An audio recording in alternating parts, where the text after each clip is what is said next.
Hello, hello, hello. Good morning and welcome. You are on the mountain with Rick, and it is time for Block Horse Racing. But first, coffee. How y'all doing out there in Twitch land tonight? I see you, Bob Car J. What's good, bro? How y'all doing out there in the world of YouTube as well? Hope that things are going well for you. We got a white paper here and a pre-sale that we're going to look at. I had somebody reaching out to me today from the Block Horse Racing team, also a member of the Hash Kings team. Hash Kings being a game that I have messed with a little bit, but I could quickly tell that while it might be profitable, it was going to require a greater investment than I was able to part with in order to get actually started. And so I did not have the greatest of experiences with them, but it was still a cool game, and I dig the concept. And as far as like if I were to have a scholarship, that would be the kind of thing that I would kind of look to as to something that I might be interested in. But I don't know very well how it works or anything like that. But anyway, one of their team members is the one who reached out to me regarding Block Horse Racing. So, I mean, not off to a great start with the page not loading, but there we go. Now we got some horsies. This is a horse racing game. I'm probably not going to be so much in the racing. I'm probably going to be trying to do something on the breeding side of things. And fair word that this video was kind of semi-sponsored by them. They sent me one common, one uncommon, and one rare. Let's see how much it would cost to buy a legendary. $125. Okay, that's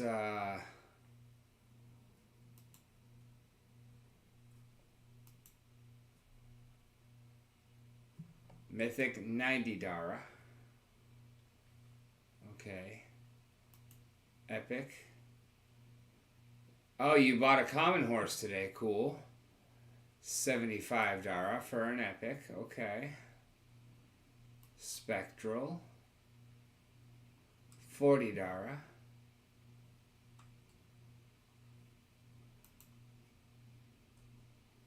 Rare $25.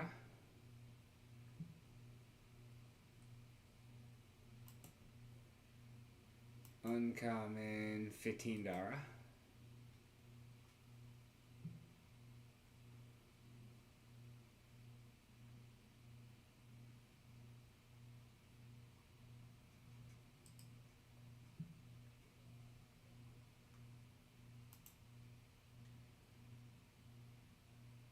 And common $7.50.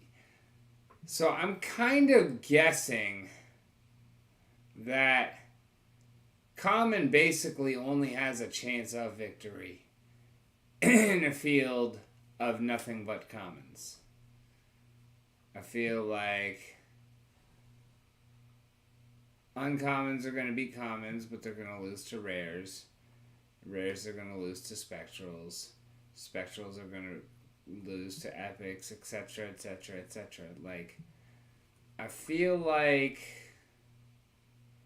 the rarity might kind of negatively impact the farity, which is not an actual word, but it sounded cool. And you also knew what I meant. So, but now I don't even know. Let's go to dashboard. I guess these are the horsies that I got.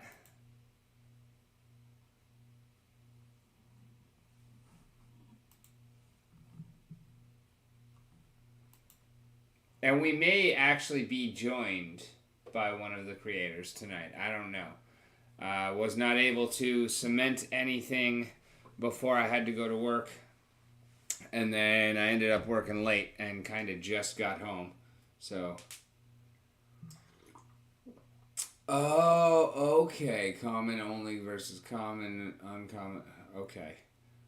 Well, all I really care about is breeding. I want to sell little horse offspring.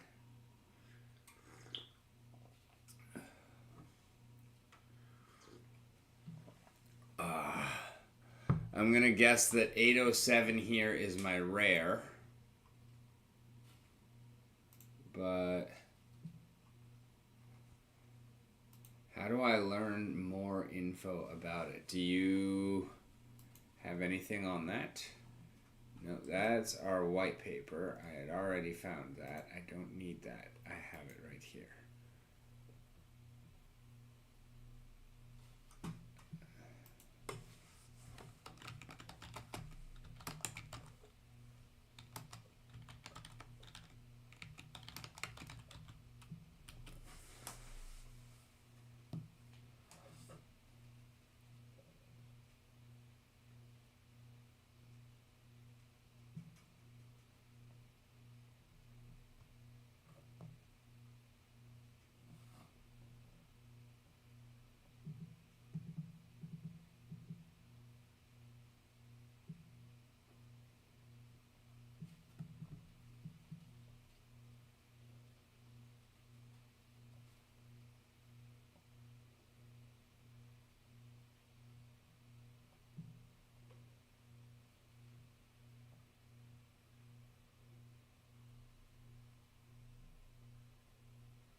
You can see that a common horse can beat a legendary on.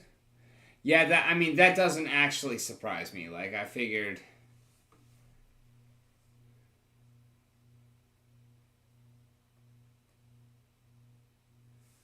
Click on the last little dot to see the stats. Okay.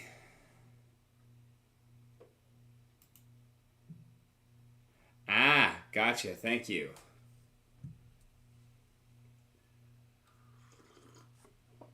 Ah, see, there you go. I had. Did you actually? Did you see that my audience member actually bought in even? No, did you see my tweets or whatnot, or did you find out about it independently and buy in today, Bob?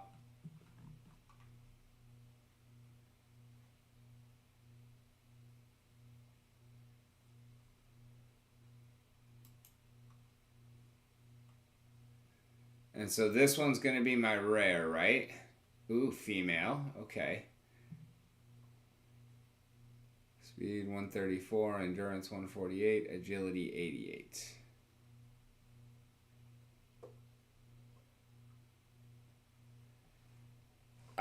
So I have. Can you tell me more about how breeding is going to work? Because I think that's going to be where I want to focus.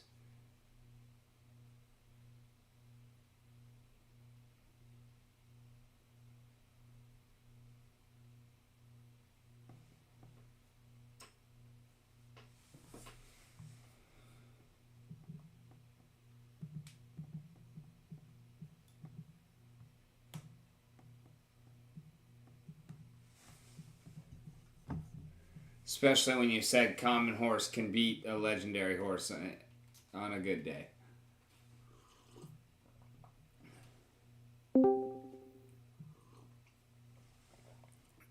Hello, hello, hello. Welcome, welcome.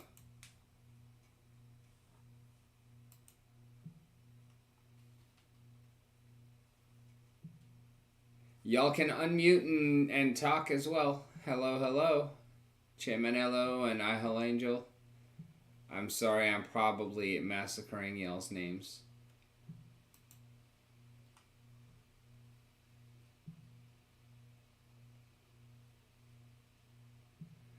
Okay, to have the option to create a new horse, first you have to win rights in special races. Both the stallion and mare must have this right, and the owner of the stallion with this right can create a ticket that allows them to sell theirs. Okay.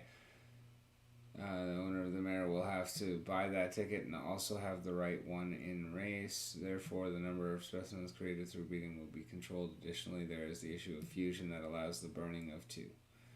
Okay.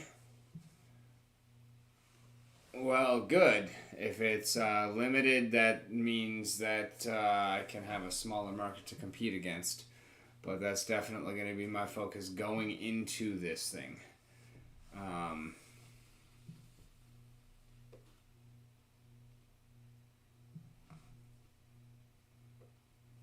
And I dig it. I'm kind of excited to see where we can go with this.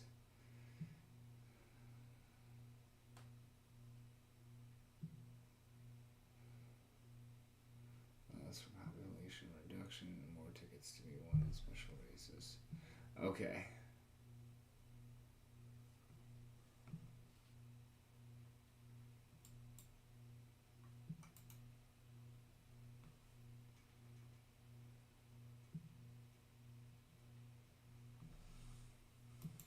Alright, so how do I train them? Something I need here, recover, feed. No, just not responding because I don't have anything of whatever items that I need, huh? Races run, races won. 134, 148, 88.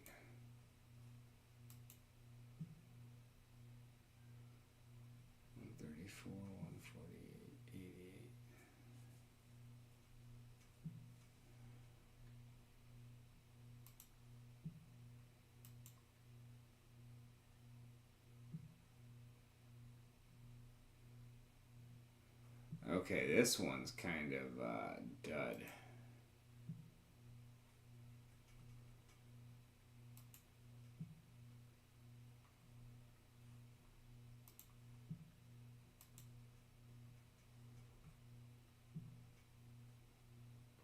Alright, I think I found a spot where it's still in Spanish, despite me being on the English selection.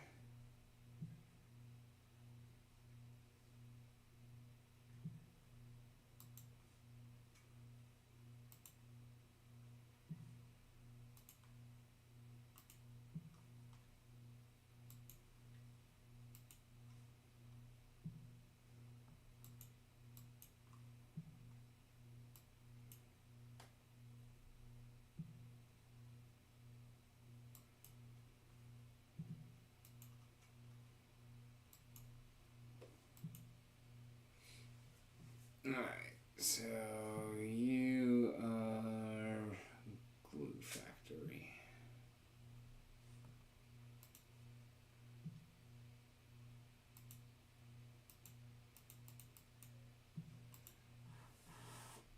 Let's try and feed the star.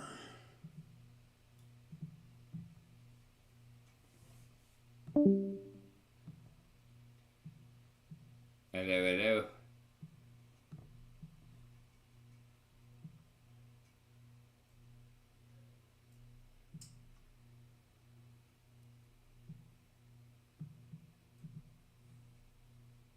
Beta is not yet released. Some options will not work for you yet. Okay.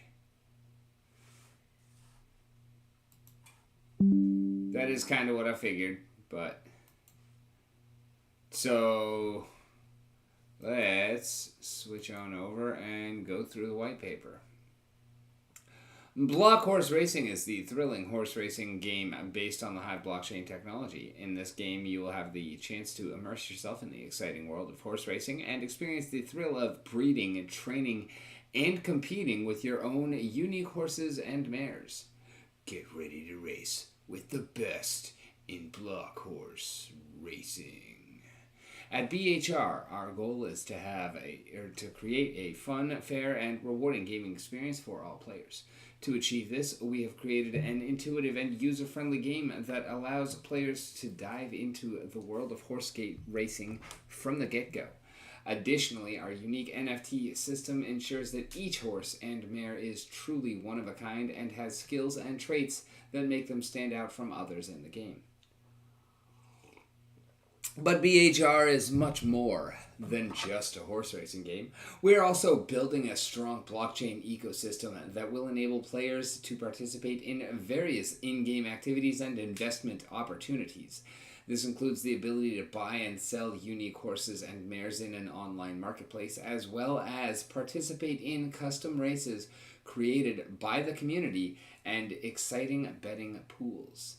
In summary, BHR is an exciting and constantly evolving game that will allow you to enjoy horse racing in a completely new and thrilling way. Join us today and start your journey in the exciting world of horse racing on the Hive blockchain. We'll see you at the starting line.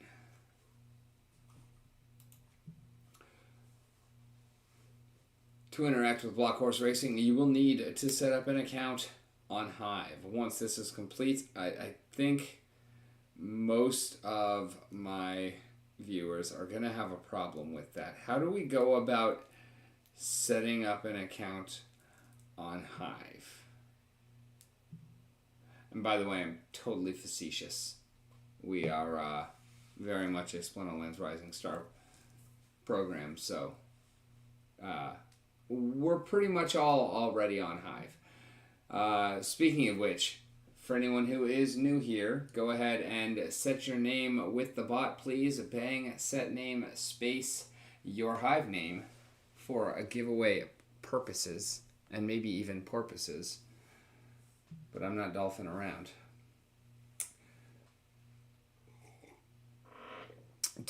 To interact with Block Horse Racing, you'll need to set up an account on Hive, blobbity, blobbity, blobbity, set up an account on Hive, and receive your private keys. Please use one of the Hive registration platforms below. Don't lose your keys or share them with anyone.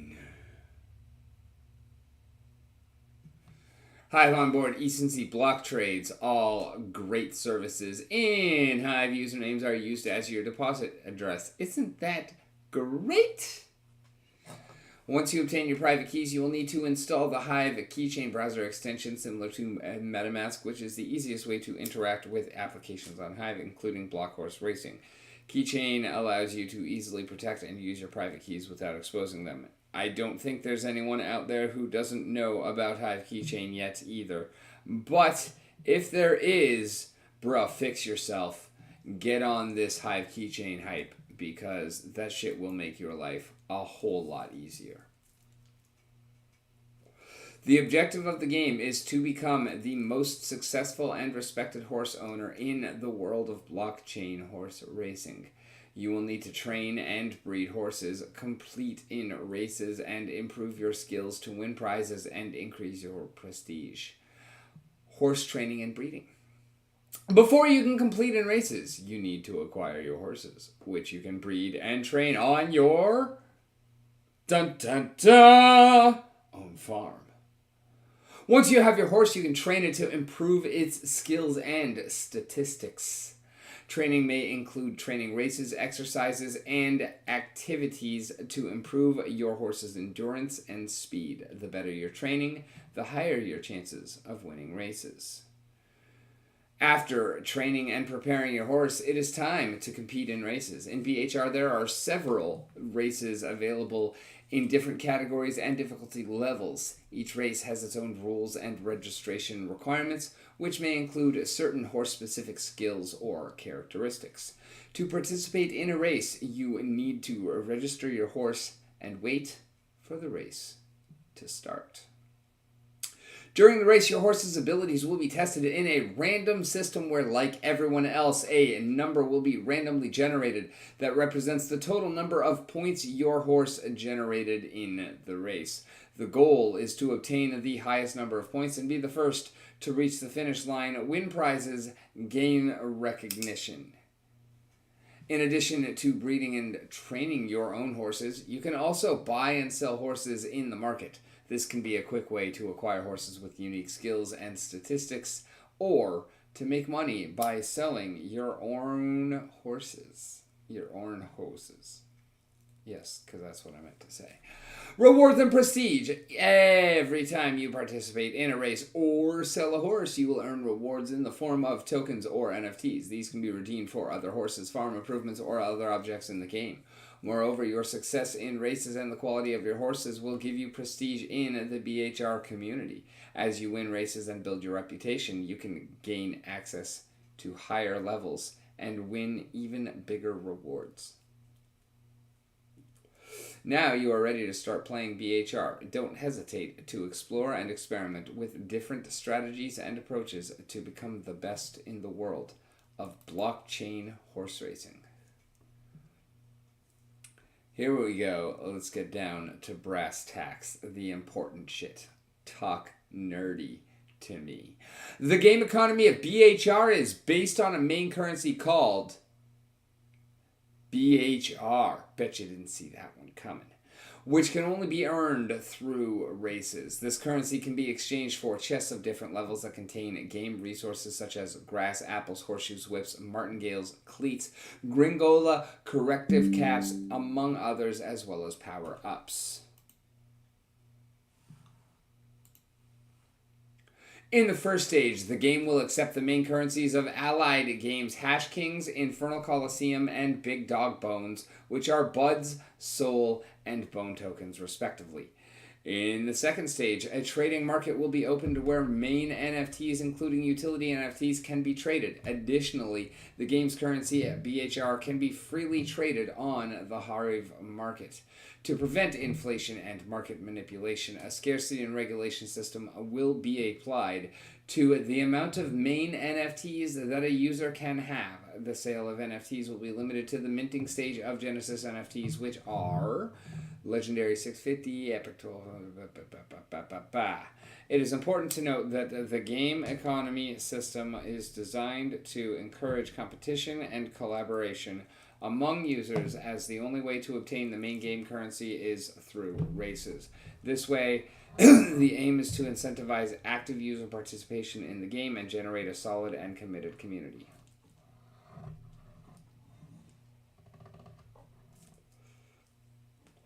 In summary, the game economy is based on the main currency BHR, which is earned through races and is used to obtain power-ups and resources through chests.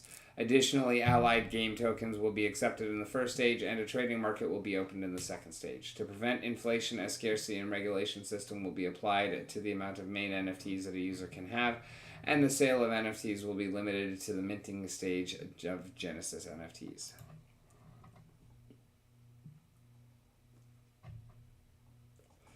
Block Horse Racing game features a series of non-fungible tokens that are unique and non-replicable. These NFTs are used to represent different elements of the game, such as horses, jockeys, equipment, objects, and more. The main NFTs that can be obtained in the game are as follows. Horses are a fundamental part of the game, as they are the ones competing in the races.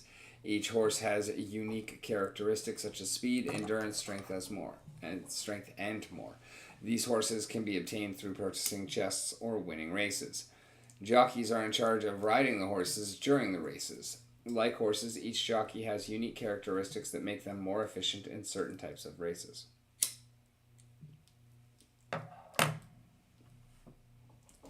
Equipment is an important part of the game as it helps improve the characteristics of horses and jockeys. Equipment items include horseshoes, whips, martingales, studs, gringolas, corruptive caps, and more. I feel like I had just read that. Special objects. These unique objects that can be used to improve the game experience. Some examples may include decorative elements, collectible objects, boosters, and other similar items. NFTs in the game have significant value as they are unique and cannot be replicated. This makes them a valuable form of collecting and trading in markets. As for the availability of utility NFTs, they can only be obtained through purchasing chests with the game's main currency, BHR.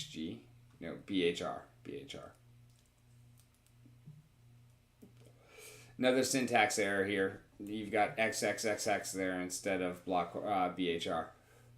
In a second stage, a market will be opened where NFTs of all kinds can be bought and sold. To maintain the value and exclusivity of the NFTs, a scarcity and regulation system will be applied to the quantity of main NFTs. The maximum amount of NFTs to be created will be as such.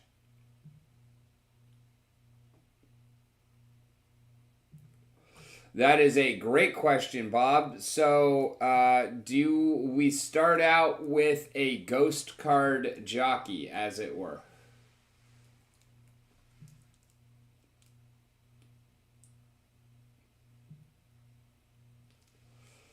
The total number of equine NFTs available in the game will be 18,850.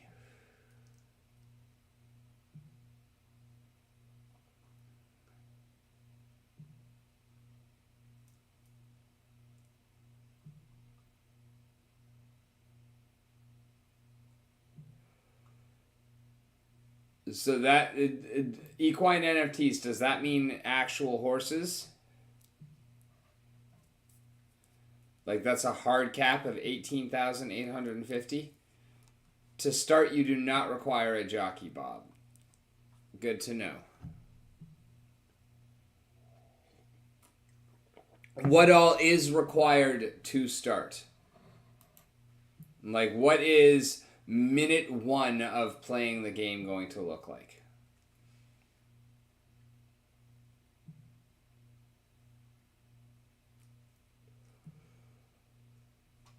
The protagonists of the game are NFTs, which will be divided by gender and rarity. Only mares can give birth to new horses, while only horse owners can sell their semen.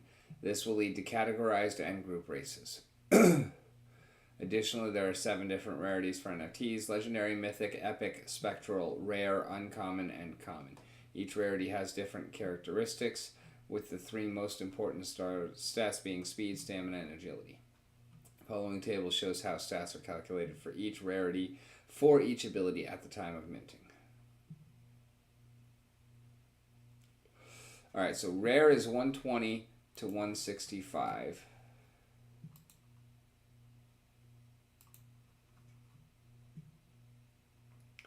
So that's actually on the lower end on the speed.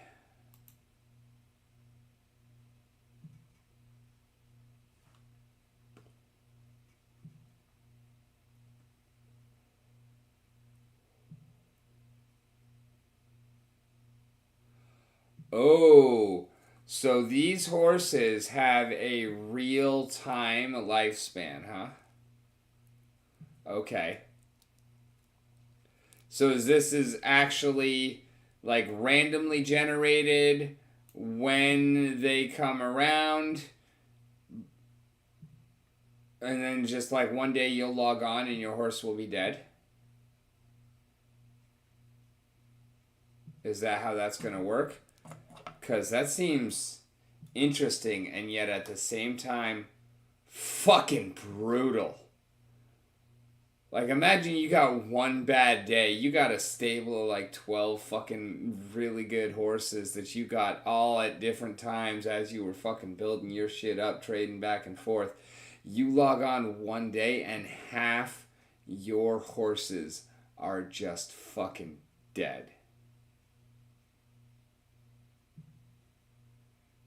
God damn.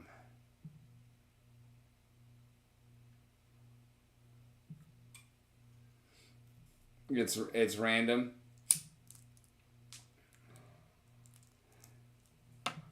So I guess that is technically a possibility if you're just really unlucky, or if your name is Rick Johnson. Note that in addition to being able to create new horses through breeding, they can also be created by merging two horses that are advanced in their use or age. However, this option will not be available in the early stages of the game and may not necessarily improve the specimens. Alright, but this is cool, actually. I really dig that sentence. So, if I'm reading this correctly, I will have to do some racing and whatnot in order to acquire skills and progress in the game to be able to do everything and whatnot. But as someone who is mostly focused on breeding, it means I can breed my horses, run the males when they're out of season, but focus on the breeding to get myself better horses and sell all, a bunch of the other stuff. And when my breeding horses actually get up to the point where they're getting too old, I can kind of replace them with younger ones and then merge those two, my breeding pair, and create something new. If I'm reading that correctly, that sounds pretty freaking awesome. I really enjoy it.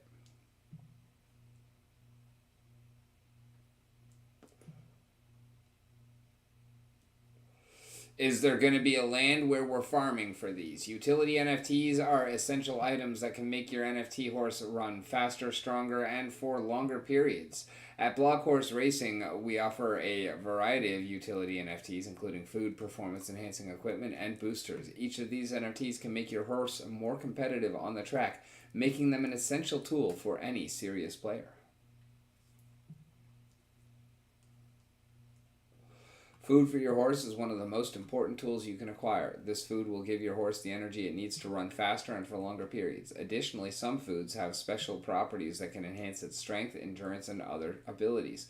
With the right food, your horse can reach its full potential and become a true champion. Hey, Bob. How funny would it be if their land is delivered before Splinterlands? Almost 7 years for legendaries. Hot damn. Yeah, that is a long lifespan.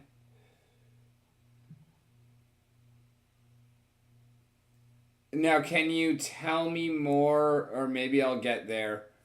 Can you tell me more about the breeding process? Like, how long is it going to take the new horses to grow up to be raceable, trainable, etc., etc.? We want you to know that this community is very important to us, so we want you to join ours and have fun with us in this amazing game.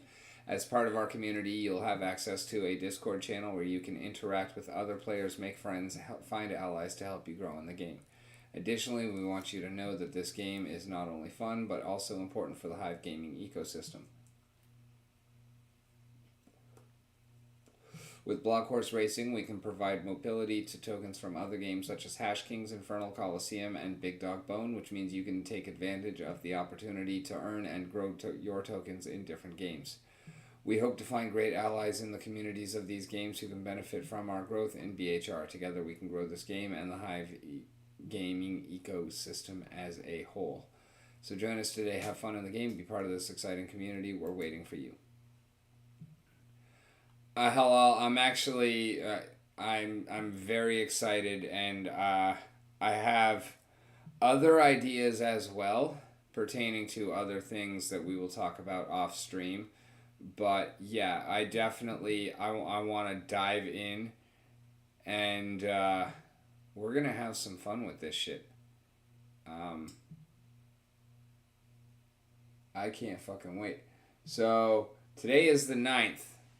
We're looking at a week and a half until alpha gameplay.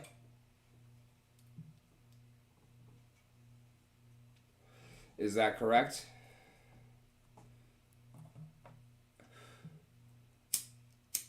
And if so, I need to figure out how to get some more horses real quick.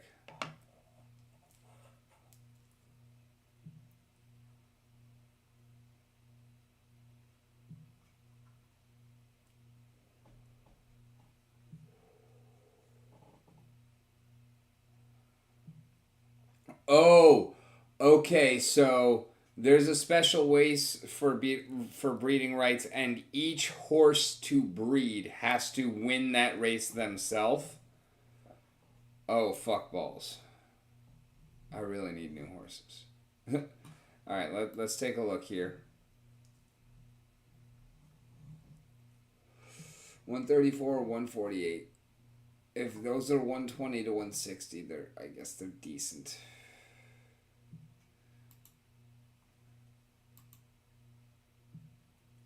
How expensive is the food gonna be?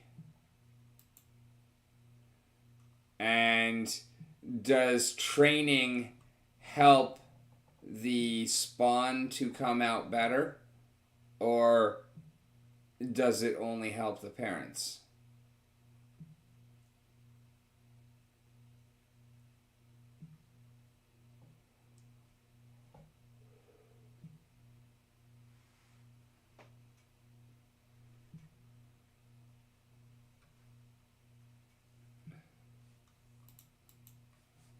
I guess back to the. Just keep going with the fucking white paper. My questions will be answered. Right? Okay.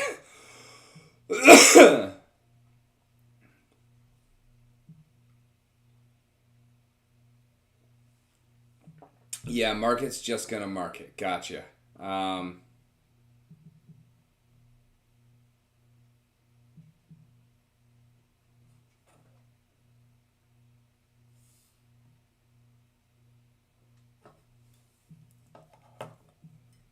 All right, ideation and conceptualization. During this stage, the idea was defined and the main objectives were established. Market research was conducted and opportunities for the game were evaluated. The roles and responsibilities of the development team were also defined.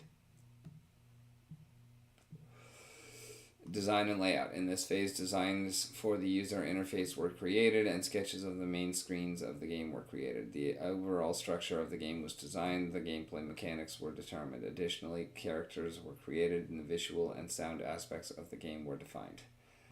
During this stage, work was done on creating game mechanics such as the racing system, the chess system, and the resource system. The game map was designed and how players interact with the game was defined.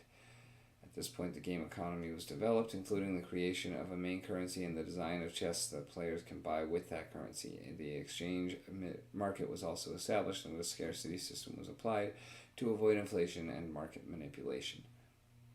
In this phase, the game website was created and its structure was developed. Information about the game, screenshots, and demonstration videos of the game were included. A registration and purchase space was also created for users interested in the game. Community is a crucial part of the success of any online game. Our main communication channel would be Discord, where users can connect with other players, share strategies, and discuss changes and updates to the game.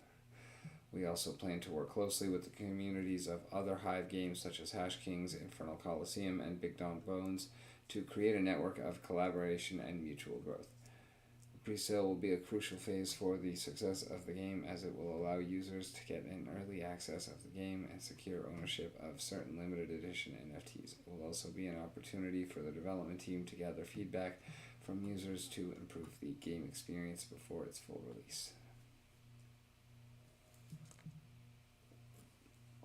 Once the presale is completed, the racing system will be activated. Alright, we have answers in the chat first. You train your horse after it runs a race, and each training session increases one of its abilities by 1 point randomly. Okay, so you can't train something specific, you just train and it gets better. And you train after each race. Does that happen automatically, or you have to click on it? Because I imagine that you're going to feel like a real fucking moron, and yet I guarantee that it's going to happen because 100% I'm going to do it. If you have to click on train after a race, you're going to get out of a race, you're going to click on the next race, and you're going to forget to click train. And if you're going to miss out on that training chance because you did, that is going to be painful.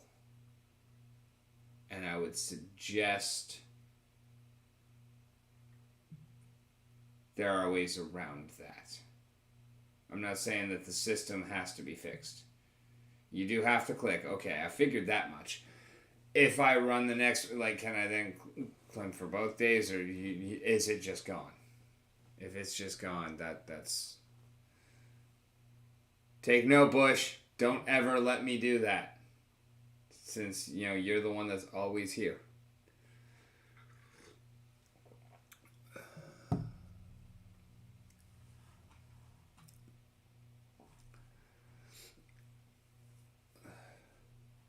Alright, once the pre-sale is completed, the racing system will be activated. Users will be able to train and care for their horses to compete in online races and earn the game's main currency, BHR. The health and physical condition of the horse will be critical factors for success in the races, incentivizing users to care for and maintain their horses in optimal conditions. After the racing phase, an exchange market will be enabled where users can trade game NFTs, including utilities and limited editions from the pre-sale. The game's main token, BHR, can also be freely exchanged on the Hive market. In a more advanced stage, the option to use jockeys in races will be enabled. These characters can improve horse skills and provide an additional advantage to users in races.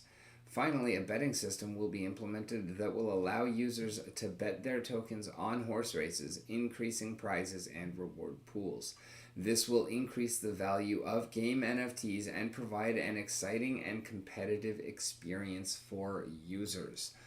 Once the game is available for use in alpha, it is essential to promote it to reach a wider audience. Different marketing strategies will be used, including advertising campaigns on social media and search engines, collaborations with content creators, and participation in gaming events and conferences. The goal is to create awareness about the game, generate interest, and increase the number of active players. The horse that wins a race will have a resting time. For the second and third place, the time is shorter, and for the rest, it's a bit lower. It's designed to be 3, 2, and 1 day respectively, but we'll reevaluate it over time. Oh, wow. 3 days if you win.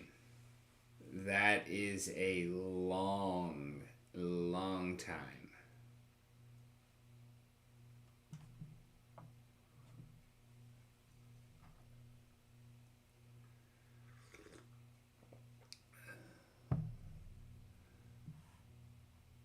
So that means if I want to race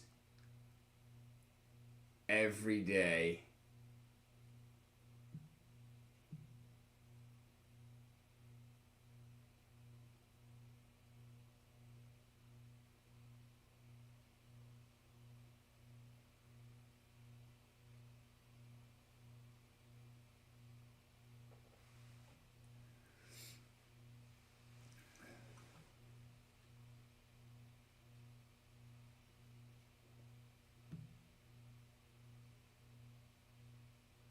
all right, so is last place paying out BHR?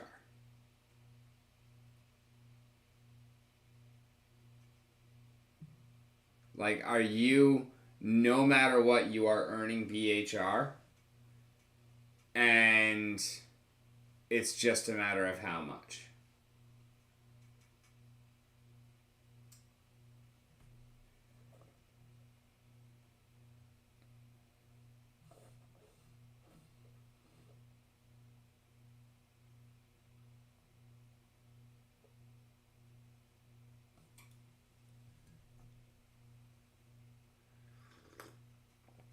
Yeah, we'll need a minimum of 4 to run at least 1 race a day if you win them all. If you win them all.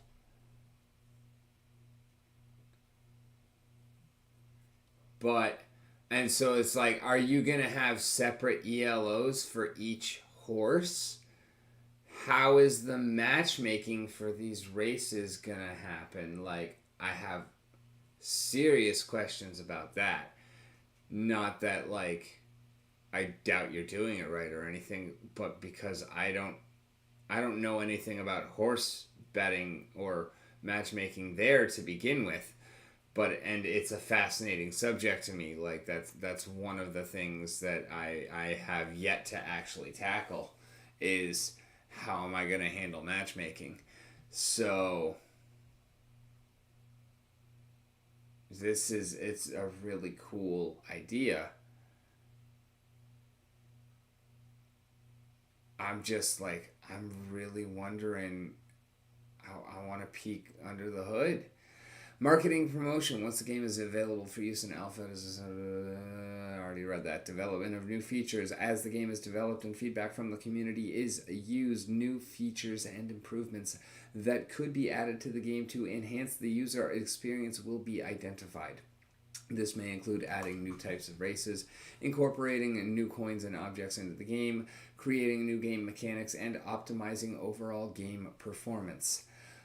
Finally, once all previous stages have been completed and the game is fully developed, it will be released to the general public.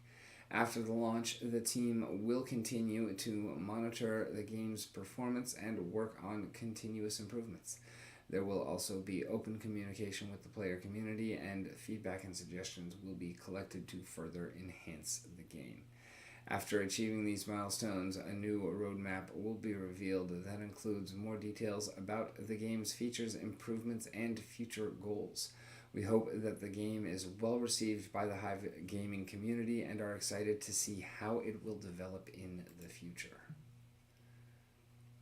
The point of security and privacy is fundamental to our blockchain game as we aim to provide our users with a safe and reliable experience at all times. To achieve this, we have implemented various measures to ensure the protection of their funds and personal data. Firstly, we have decided to divide the liquidity pools into several accounts, which will allow us to minimize the risks associated with fund security. This way, in case of a hack or security breach, only a portion of the pool will be affected and not the entire invested capital. Furthermore, as a blockchain game, we will not collect any personal data from users. To register for the game, users only need to have an account on Hive, which guarantees their privacy and anonymity. However, in case of any type of abuse of the system, we will have the authority to ban responsible users to protect the integrity of the game and the community in general.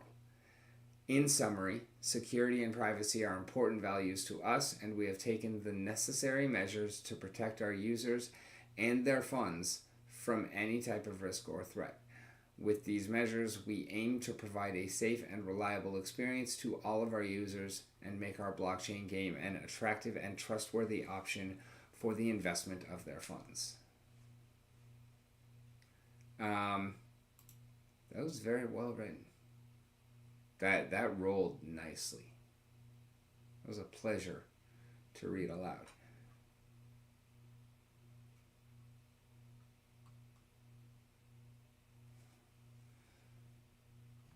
All right.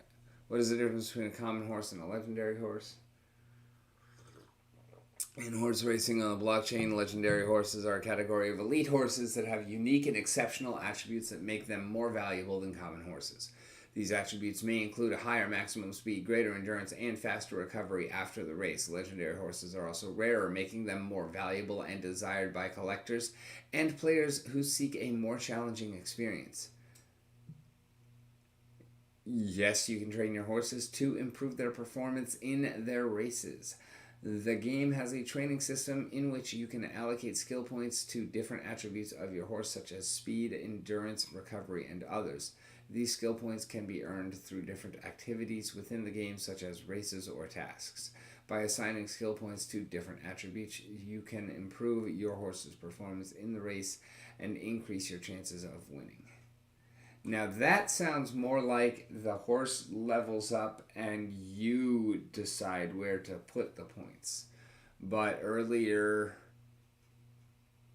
you made it sound as if it was randomly assigned. Please advise, because I think that the former scenario is definitely better.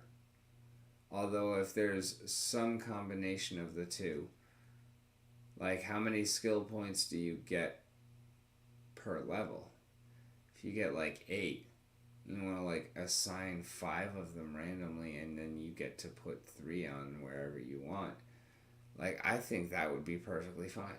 That would honestly be quite cool, and is something that I've kind of thought about in a number of ways and from a number of different angles as well.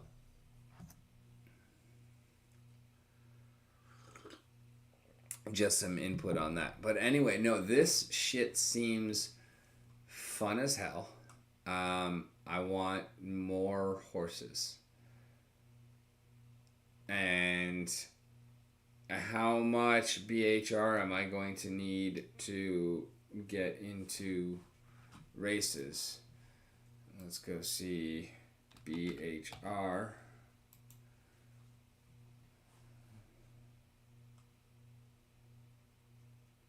Oh shit, it's not even available to buy. Alright, I want to buy some BHR. Tell me how.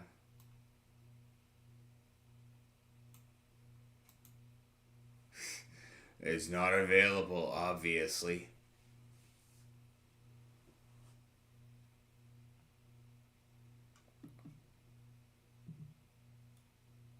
I'll buy some from you yourself. Take profits.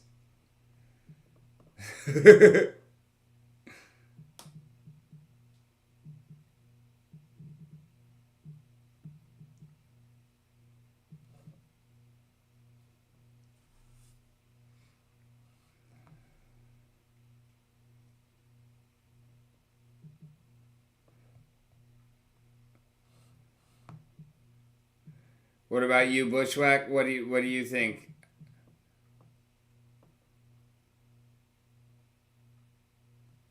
Bob Carr. I can't believe I just called you Bushwhack like 3 times. I'm so sorry, bro.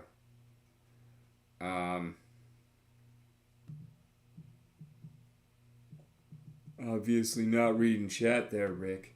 Jackass. Winning in races is not yet available.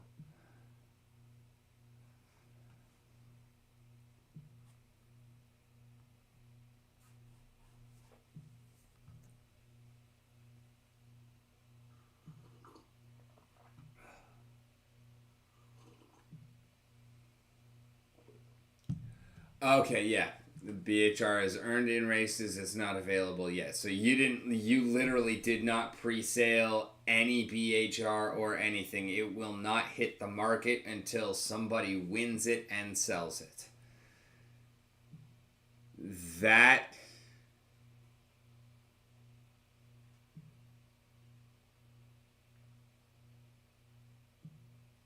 This is gonna be interesting. Oh my word. What are you... Oh, 0 liquidity.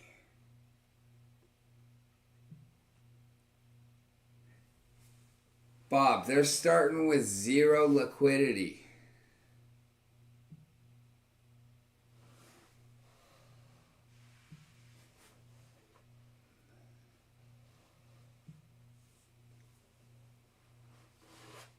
All right.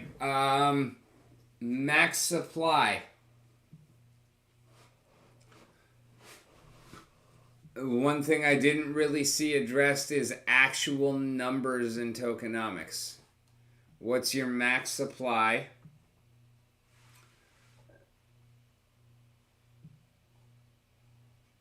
Yeah, good. Thank you. Good question, Bob. What airdrops for pre-sale? Also, how much is...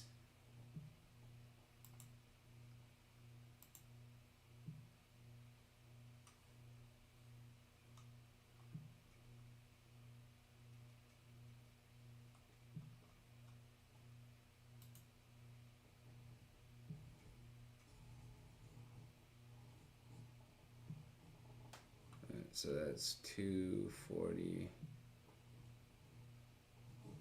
So I would need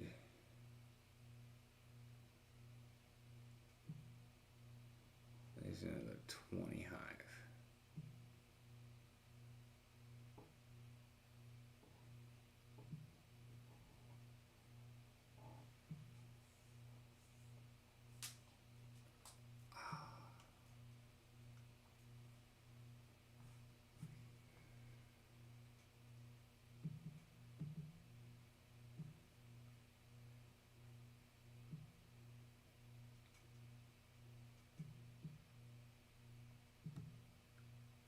Bob, what stats did you get on your common?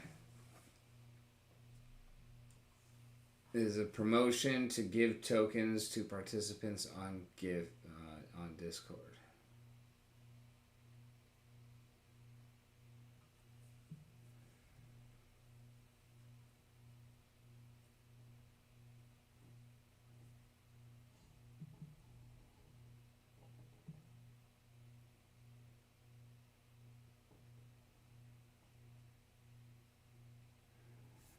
So when it comes to the marketplace for peer-to-peer card sales, are you going to be pricing those transactions in BHR?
Oh, there is no market for BHR at all.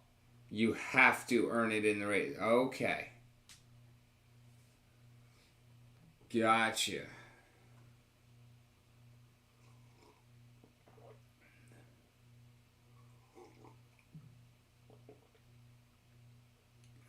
All right, so this is Bob's. He's got 129 and 75.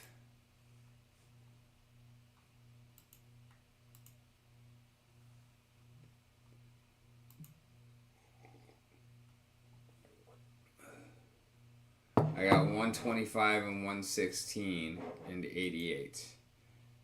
73 and 75.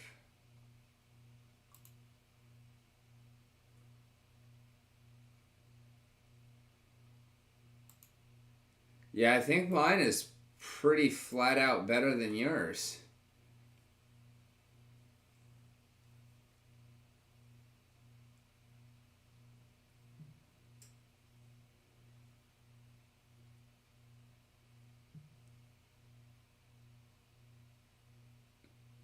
Users will be able to sell it on Leo Finance. It is a token on Hive. Okay, so I thought so. So then you'd also be able to buy BHR to be able to open chests when you're just coming into the game, right? Like,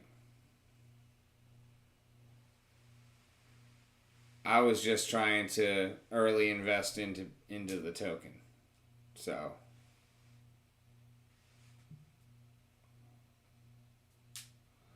I ain't got much, but I was gonna buy some. Try and, get a little come up.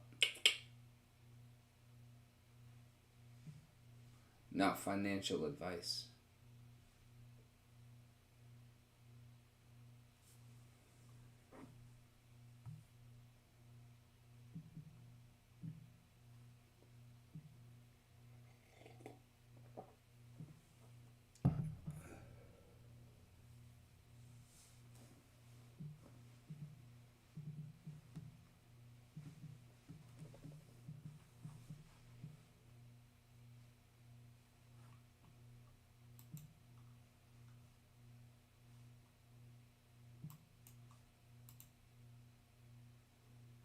151, 117, 136. Oh, is this actually my rare?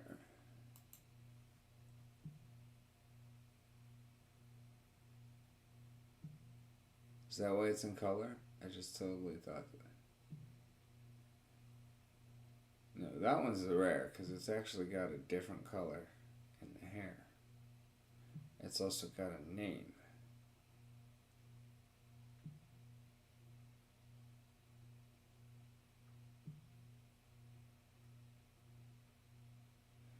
Okay, yeah, the token will be owned by the players. They will set the price. You will not sell it. Gotcha. That is exactly what I figured.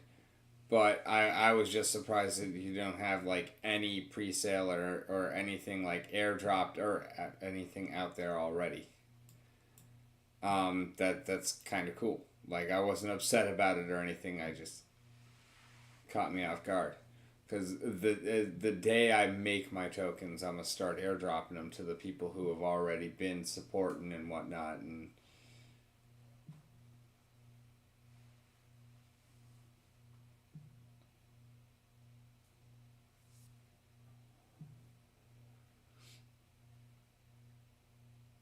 but yeah, this is really cool and is actually. So is there somewhere that we can go to look through kind of a spectrum of the potential options?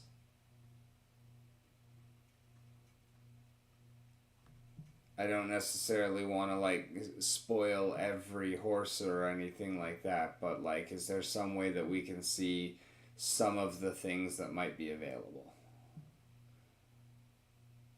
Because I think that would be kind of cool to show off Apple.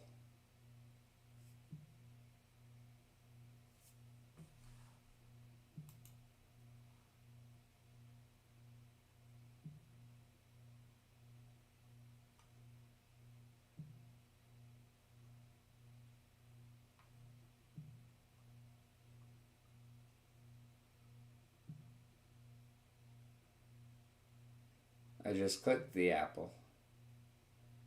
I think we're on a delay right now.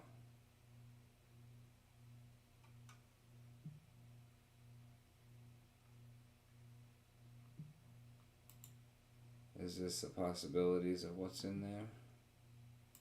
Is that the possibilities of what's in there?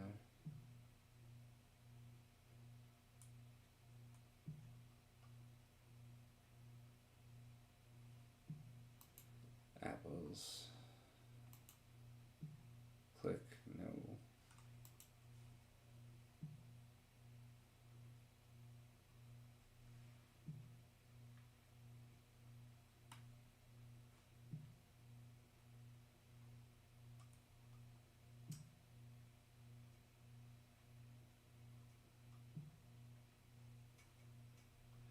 Yeah, but I mean like the random generation for the horses. Is there any way that we can take a look at some of the options that could happen there?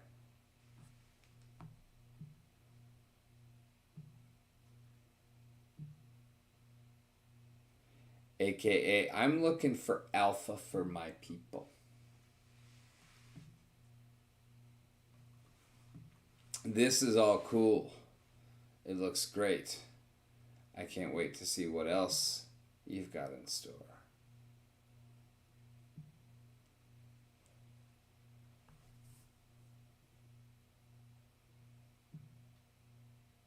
Excellent.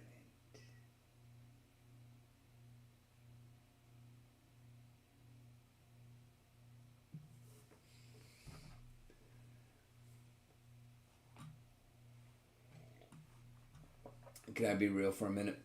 My lady has been on a Simpsons kick lately, and I am fucking loving it. Loving it. The primary reason why I signed up for Hulu, when I found out that Disney Plus had every Simpsons. All the information about the horse is displayed on the main panel.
Okay, so I guess I was thinking that the horses were kind of procedurally generated PFP.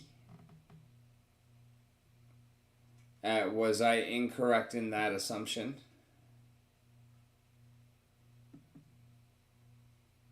Like, I wanted to see a range of what is possible for the art for the horses. Not even the stats. We want to look at pretties.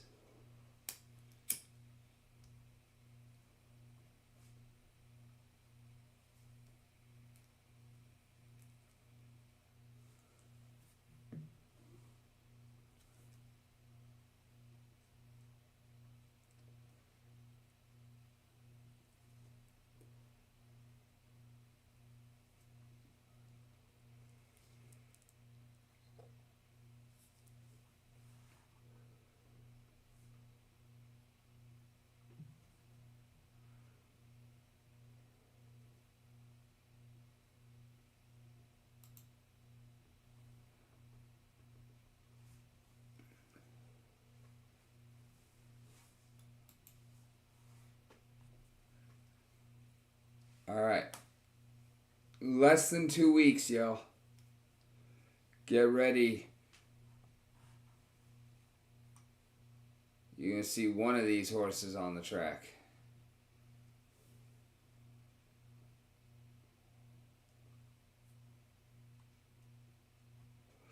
All right, so this horse is a black body and has a white mane and tail. This horse, brown body, white mane and tail, and a white spot on the haunch. This one is all black, black mane, black tail, but a white spot on the mane.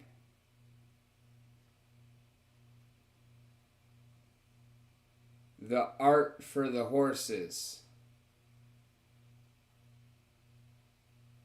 Can we see some of the different options that could come up? Like, let me see. This is the one that Bob shared. It's black with a black mane and a white splotch on the head.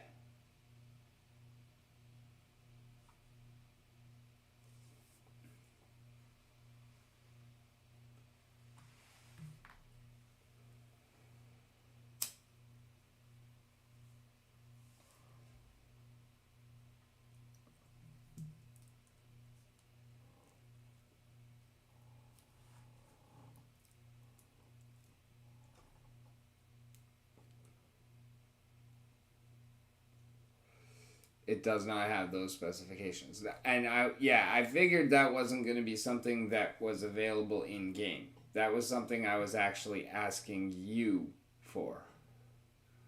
Like, is that something that you would be able to share with us? And I'm not asking to see the entire range of it or anything like that, but it would be cool to have some eye candy to show off. Honestly, I'm using my audience as an excuse to ask for myself. It would be cool to see some equine eye candy.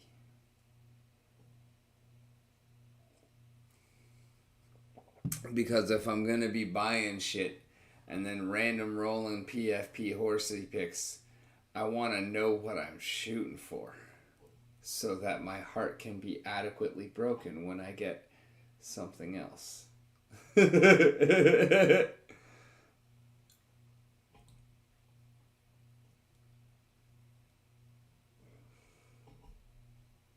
Also, Ihal, what is your primary language?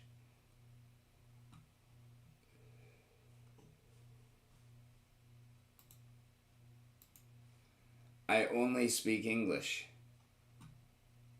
But I'm pretty much the only one around here that only speaks English.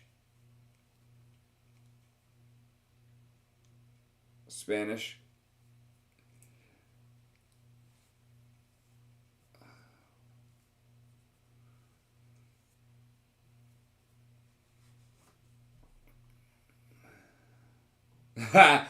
Bob's like, joke's on you, motherfucker. I am in the minority with you.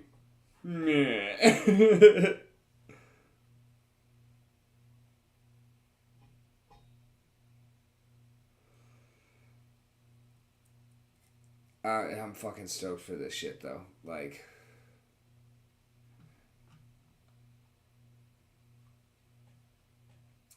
so, Ihal, I don't know if you are aware, we are not as advanced as you are. In fact, I will probably be taking some inspiration from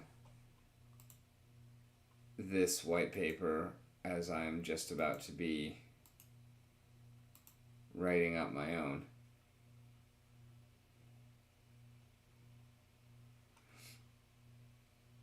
And this one was very well done. I don't know how much you directly had to do with it, but I want to thank you for reaching out. And honestly, sometime in the next few days, I would not mind having you on again. And actually in voice. I would love to, have an actual conversation with you. And I think that would be super cool. Wednesday, I'm not on.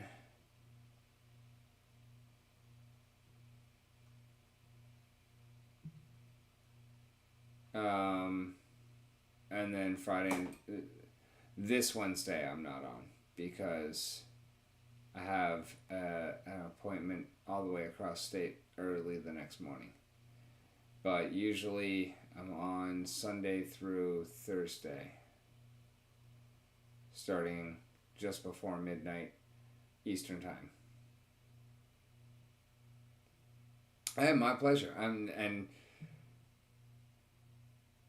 it's also, and not only thanks for the heads up, because it looks like a great game, but I'm glad that you reached out to me because it's great to support a fellow creator. And I'm honestly kind of wondering how you came across my name, my Discord.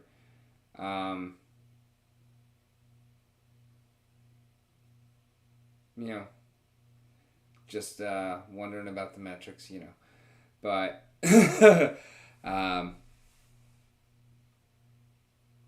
yeah, I'm also super stoked that Bob happened to be here tonight. Bob is a regular guest of mine and honestly a beloved viewer. And I haven't really seen him much in my streams lately. And so, like, I love the fact that he happened to be here tonight. And independent of me saying anything or anything like that, had actually bought a horse earlier today and just happened to be in here tonight. Like, that's some crazy fucking serendipity shit right there, and I fucking love it. And I definitely want to continue building with you guys, and I have some ideas for future collaborations, but also I'm definitely looking forward to streaming and getting into breeding, racing, doing everything I can for see how we can take advantage of this launch and get going there. And Yo. yo, who Yo. that? What game are you looking at? We are looking at Block Horse Racing. On what chain? Hive. Okay. It is not yet there. It is a week to 2 weeks out. But it is a horse racing and breeding and betting game. Starting out with racing and breeding. Betting comes eventually. There's a very similar game launched on just the Google Play Store. It was very popular. You're very popular. Very. Incredibly. I know. Huh. It's a pain in my ass because you're hard to get a hold of sometimes. Man, you're telling me. Jesus Christ, I wish I could get a hold of myself. Well played, sir. You have a good night, sir. Thank you very much for joining us and hanging out and having fun. It's been wonderful, and we will catch you later. Can you drop me the link to this game? I'm going there right now, boss. Nice. I heard of another newish game on Hive. You probably already know it, though. I would think it's Stardom Play. I presume it's made by the same people who made the other game with the music. I don't know shit. Oh, there's a new game called Stardom Play, and it looks exactly like Rising Star. Oh, okay. You're becoming a movie star or a TV. I don't even know. It doesn't surprise me. There's also a ripoff of Rising Star on Wax. Isn't it called Music Mogul or something? Yeah, something like that. Yeah, it looks like a piece of shit. Yeah, something like that. So what is the topic of the stream tonight? That was it. Block Horse Racing? Yep. Oh. So, like, what? You're closing up shop? I mean, I wasn't opposed to the idea, and then you showed up, but How long have you been on for? I do still have some things to go. Some do.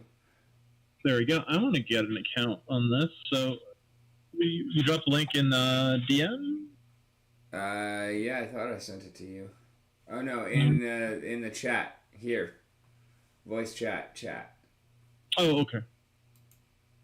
Where's Angel? He took off and went to bed. Although he's still here. Yes. Should I kick him for his own privacy's sake? Oh, maybe, yeah. Go for pre-sale? What? Okay.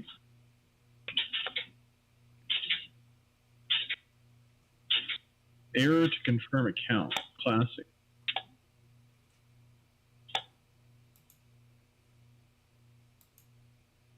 Let's see.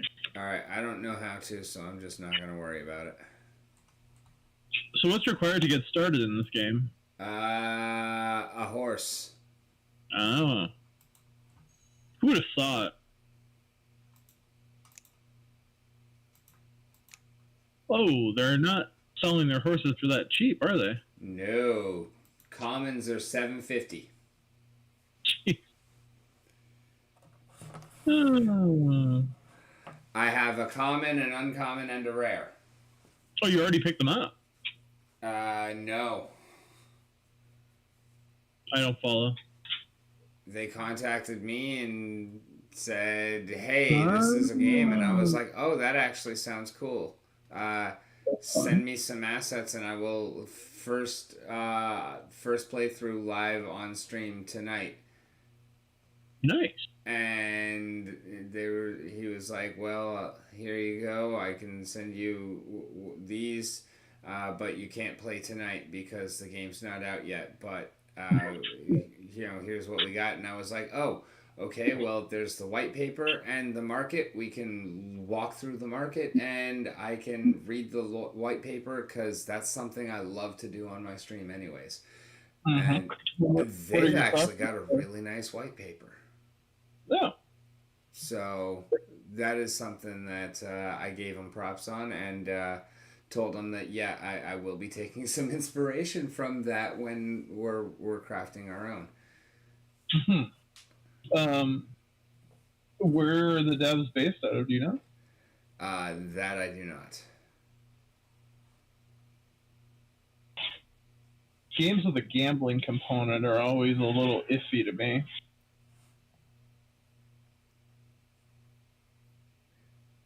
But again, I guess all games have a gambling component on Web3. It is all gambling. Yeah, exactly.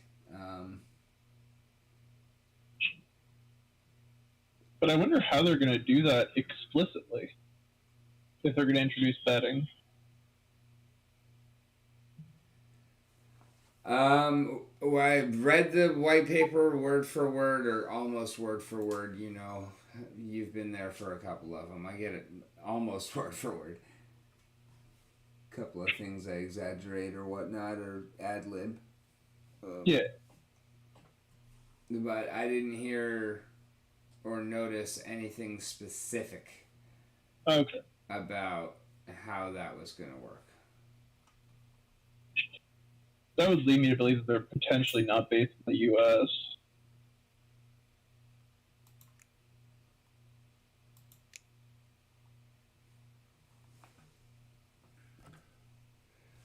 I still got coffee. That's all that matters, right? What? Have you looked at that NFL Rivals game at all? Nope. I wouldn't normally have either, but I took a punt on it today, and I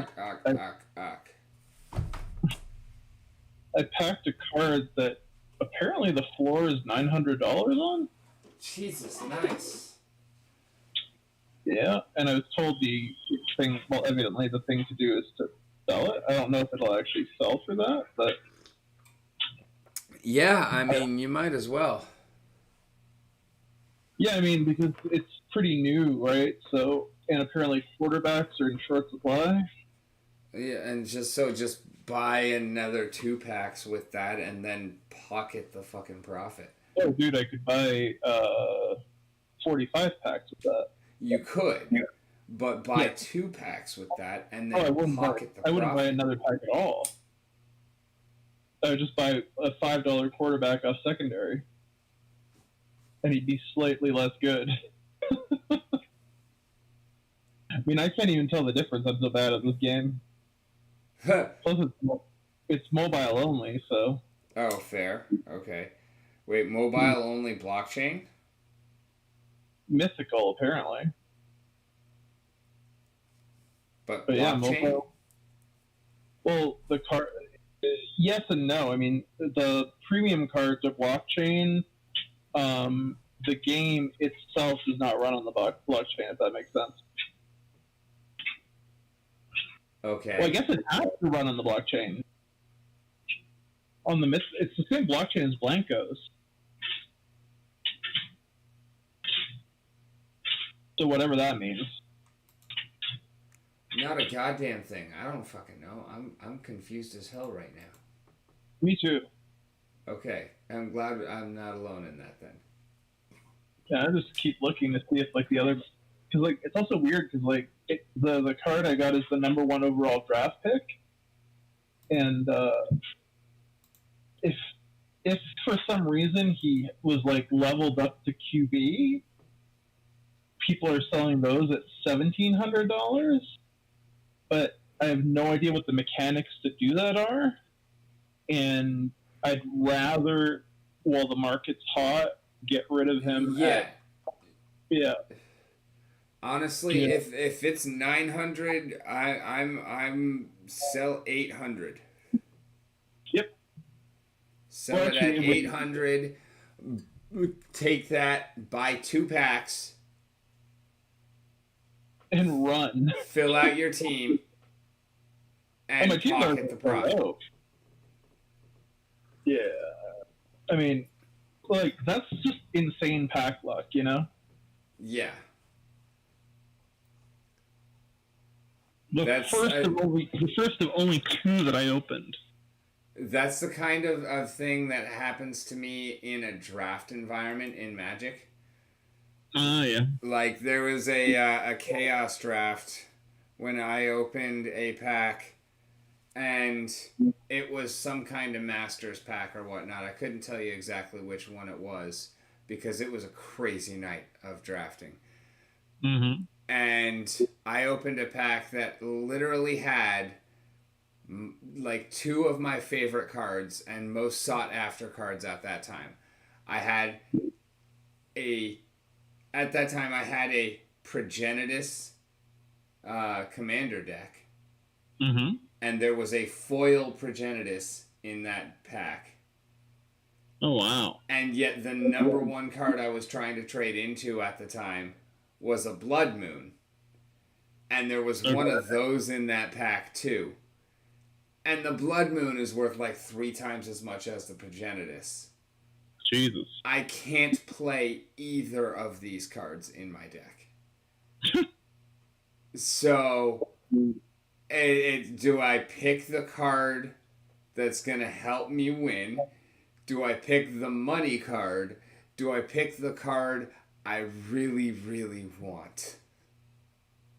You picked the money card. I picked the money card, and I told the guy to the right of me, I was like, look, I'm passing you this. If you pick it, if you want it, it's yours. Fair enough. I will trade for more than it's worth. Because I want it. But I have to pass it. I did end up leaving with the Blood Moon and the Progenitus. But, like, that was a horrifying draft scenario, and it was wonderful, and I love it. I mean, that is kind of horrific when, yeah. Jeez. It's like no matter what, I will draft a lightning bolt. I do not give a shit what else is in that pack. It could be 4 keeps and a Black Lotus, and I will probably take the bolt if it is also the same set as the Lotus. Do you still play Magic? If I get a chance, I sold all of my cards except my decks. Oh, okay. So when I have the chance to, I still love to play Magic. But I am not really in competitive Magic at all in the slightest bit anymore. Gotcha. Your decks, though, like, the cards are played with, right? They're not, like, pristine or anything like that? No. Far from it? Oh, no. I mean, I take good care of my cards. But, like, they're not mint. They're lightly played. I mean, I don't understand how you could play and keep cards mint. You can't. Okay. If you play them, they are played. Yeah. If they are mint, they come out of a pack and they go into a case. Do any people ever play with their cards in cases? I have seen it done mostly as a joke, but it is the rule on a deck in Magic is that you have to be able to shuffle it with a Yeah, efficient method on your own, unassisted. that's true. It's been a while. A really long while. But they're still printing stuff, but they just don't sell them to grocery My stores. first modern deck that I put together is triple sleeved. I don't know what that means. All right, so 1 second. Pull up the YouTube. Put it on mute. Yeah.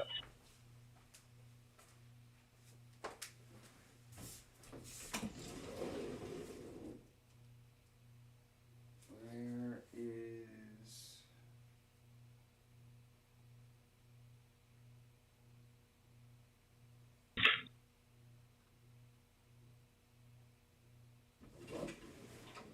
Bag over here. There we go. Boom, boom, boom.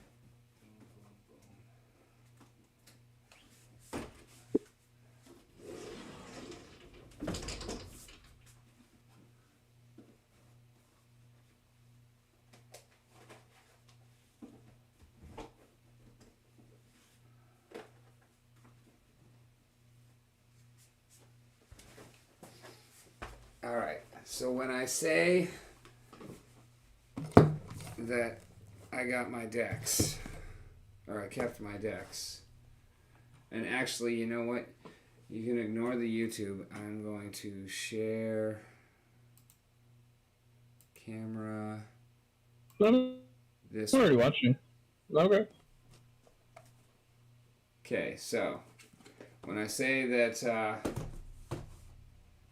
Is that an original box too?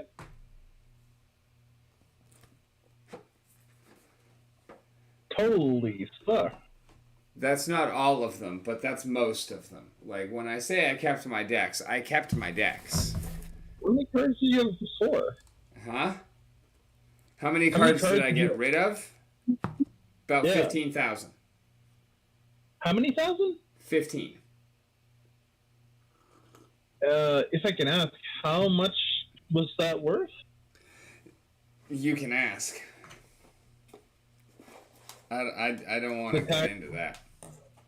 I don't. Okay. 'Cause I just have no idea because I know a guy who still runs a shop on eBay or something. And some of the prices he was telling me about were insane. All right. So this here, this is my favorite deck. Yeah. Right. Okay. And this is in The triple sleeve. Dragon. No. This is in Dragon Scale sleeves. This is single sleeved. This card is actually adequately protected in just this sleeve. And then this is bare cardboard. Right? Dragon Scale, very high quality sleeves. Or Dragon Shield, sorry. Very high quality sleeves. Okay.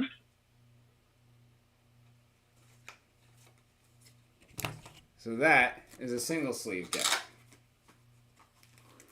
Single sleeve deck. This is a double sleeve deck. This is a card out of my Storm deck, which is not actually functioning. Because Wizards keeps banning cards from Storm. Wizards hate Storm, and I got sick and tired of keeping up with it. So I just kind of have the pieces that I haven't taken apart and put elsewhere yet. But this is one of a set of custom lands that I had made that I commissioned as far as the altar. The full art all the way around and whatnot. That is custom painted by a gentleman named Sam Cucor, who did some great work for me. I've also done more than a few altars myself, but I saw him and realized he was really good and wanted to foster budding talent, so I commissioned a full set of them. But so this has a sleeve on the outside called a penny sleeve, and then you have the art sleeve, and inside of the art sleeve, now you have bare cardboard. that Right. is double sleeved. And you would And do you think use that different that's it. sleeves reflecting the value? What? Are the different sleeves reflective of the value of the cards, or? Yes and no. Also reflective of how I felt when I built the decks. This is the first modern deck that I built. This is the one I was talking about as triple sleeved. And it's because Okay. this is the first modern deck that I built. So Okay. like normally like when in Magic when you start building casual decks, you're looking anywhere from, $5 to $20, maybe $50, right? If you're Sure. going hog wild. When you start looking at building competitive decks, you start looking at, maybe $100, $200, and that's for standard, which means you're doing that every 6 months because fucking rotations. Jesus. So, that's number one. That's why fuck standard. Number two, Yeah. that's why I built for modern. But in modern, now you're talking about your decks are like $1,000 instead, and Wonderful. they don't rotate like that. You don't have to rebuild them, and if you have the right deck, you don't have to change it too much. Hence why, like, I have Boggles. Boggles is not a super powerful deck. It's always a solid threat. And it's a deck that everybody loves to hate to play against. Because it's just totally from a different angle. And if I catch you right, there's not a goddamn thing you can do about it. And that's why it's my favorite kind of deck to play. Does it win more than it loses? Huh? Does it have a high winning percentage? It's either very high or very low. Is that user dependent or context dependent? If you can beat my gimmick, then I can't do a damn thing. But Okay. I am very resilient in my gimmick. And it's very, very niche. My gimmick is I make one or two really, really big creatures that have an ability that says, "Nya nya, you can't touch me."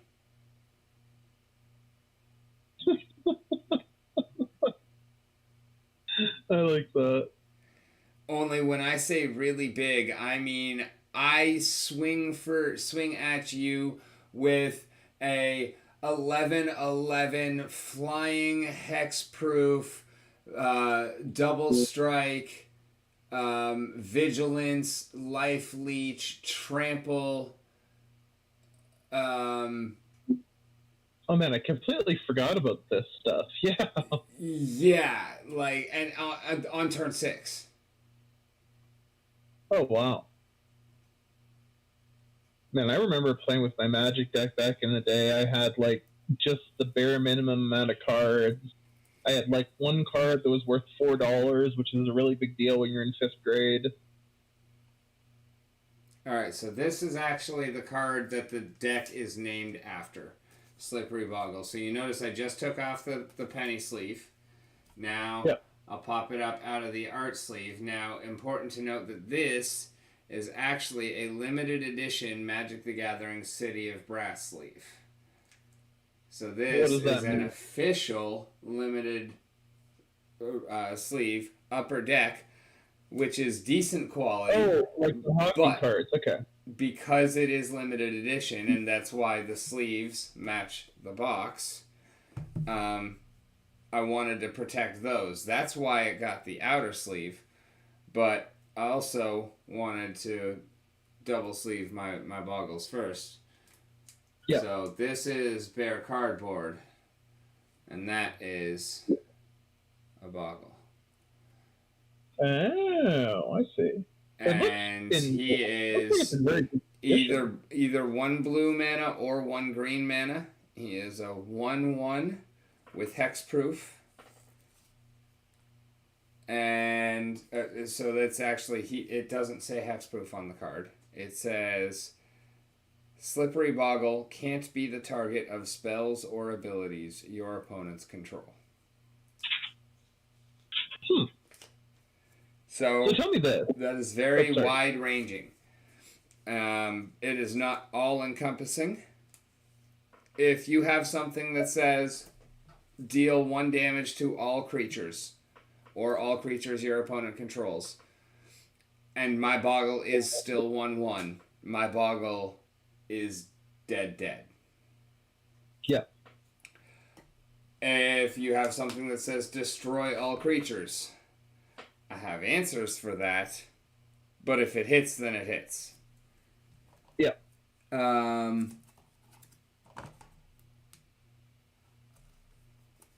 But yeah, if it's destroy target creature, nope. If it's deal damage to target creature, nope. But because that's the first deck I built, and because those sleeves are limited edition sleeves, I was like, well, fuck it. You know, I'm gonna protect the fuck out this shit. So the sleeves. Why hasn't someone designed a protective sleeve that is adequate for gameplay?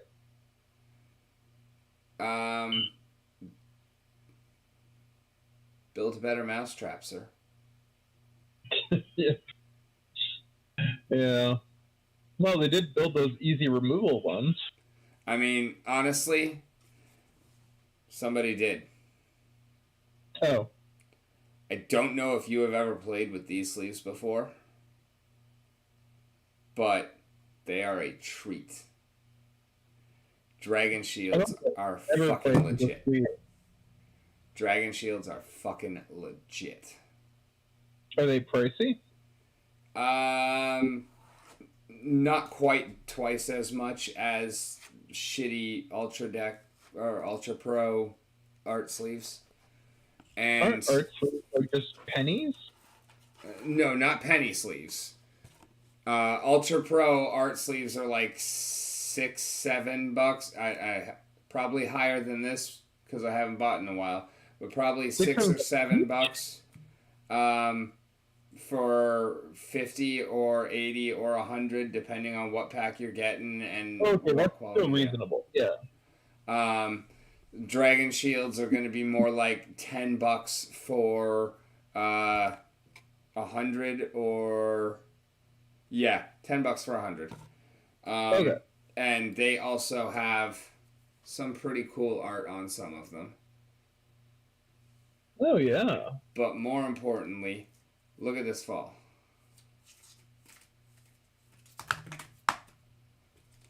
Whoa. Okay, yeah.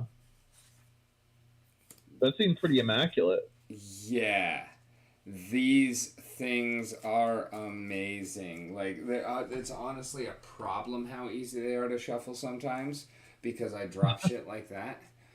But, like, it's amazing. And when you see how, just sends chills down your spine how easily that little waterfall goes in. How much is the most expensive Magic card right now?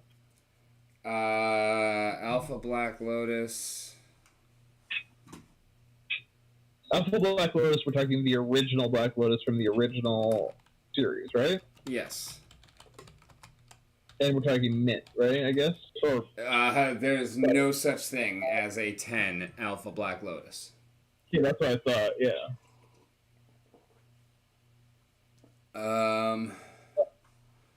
Most recent price.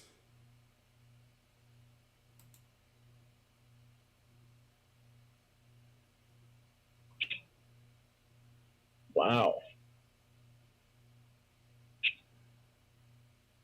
This is March 2023. $540,000. Jesus Christ. Who buys that? Not this guy. No, but I'm wondering if it's like someone who actually plays, or if No. it's Oh, like, hell no. yeah, I wouldn't think so.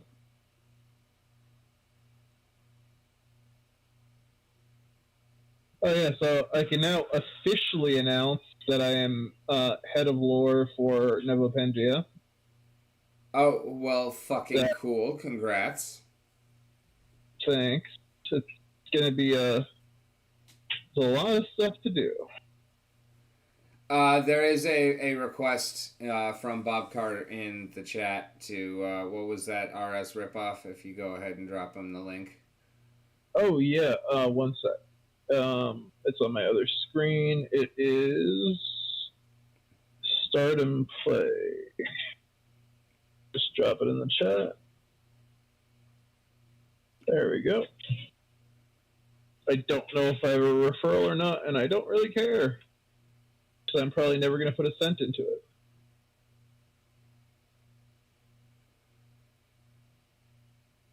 But yeah, so okay, so that's the most expensive card in the game. With it, this is going to be like one of those things where like some idiot's asking you a question that's like so stupid, probably. If I tell you that it was probably Alpha, like one of the early sets, and it was a card that had a sun on it, does that ring any bells to you whatsoever? Can you tell me anything more about the card? Sun was pretty No. prevalent. It was probably yellow and brownish.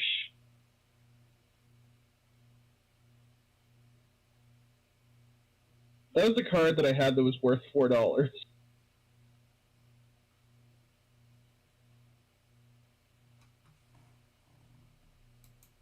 When did Alpha come out again, by the way? 1993. Okay, so it would have definitely been an Alpha card.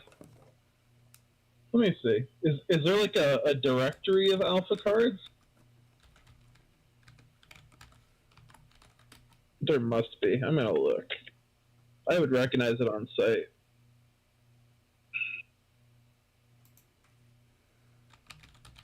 Man, I haven't looked into this in so long. Oh yeah, Card King. Here we go. Okay. Okay, none of these are cheap. No, cards are not cheap. At least, the valuable cards aren't cheap. But the non-valuable cards, those are fucking cheap. No, but it seems like any card from Alpha is like over $50. Oh yeah, no, Alpha is not fucking cheap at all. Like I had these cards, some of them. I had the entire fucking set. First time I sold out of everything and quit Magic, I had a full set of Alpha. Okay, I had Lightning Bolt, and now it's worth $760. And you know what? That would be the greatest wedding gift that you could possibly get your boy. That a Lightning Bolt. An Alpha Bolt. Like I have a Bolt collection. One of my goals is to own a copy of every Bolt ever printed. Alpha. You never have. Is a unicorn of that collection because I've already had it. Oh, I see. I had Plains. Okay, that one's only worth $40, so that's fine. That's a basic land. That is a $40 basic land. I had Ice Storm, which is now $360. I can recognize that. I had Forest.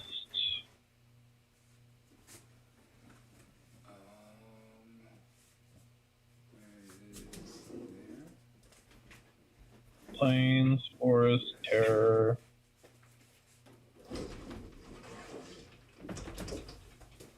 Alright, watch Discord. Okay. I want you to see something, right? I think I've showed you this before. I don't think so. What is that? I can see it, but I can't make it out. You can't tell what the art is? Let me try to get a closer look. Honestly, no. It's a Magic the Gathering card. It's a lightning bolt. Is That's what I thought. Okay, it was just a bit hard to make out. All right. Well, hopefully you'll be able to see the rest of this better, because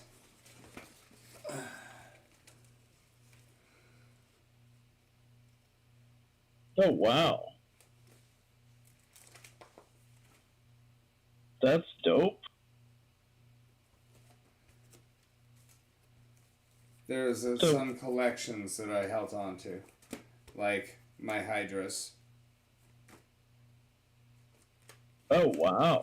Not quite every Hydra printed, but most of them. So, those are all mint or close, or I don't really care, but yes, no, no, yeah. mostly near mint, lightly played. Like 8 to 9, kind of. I've never cared about grading.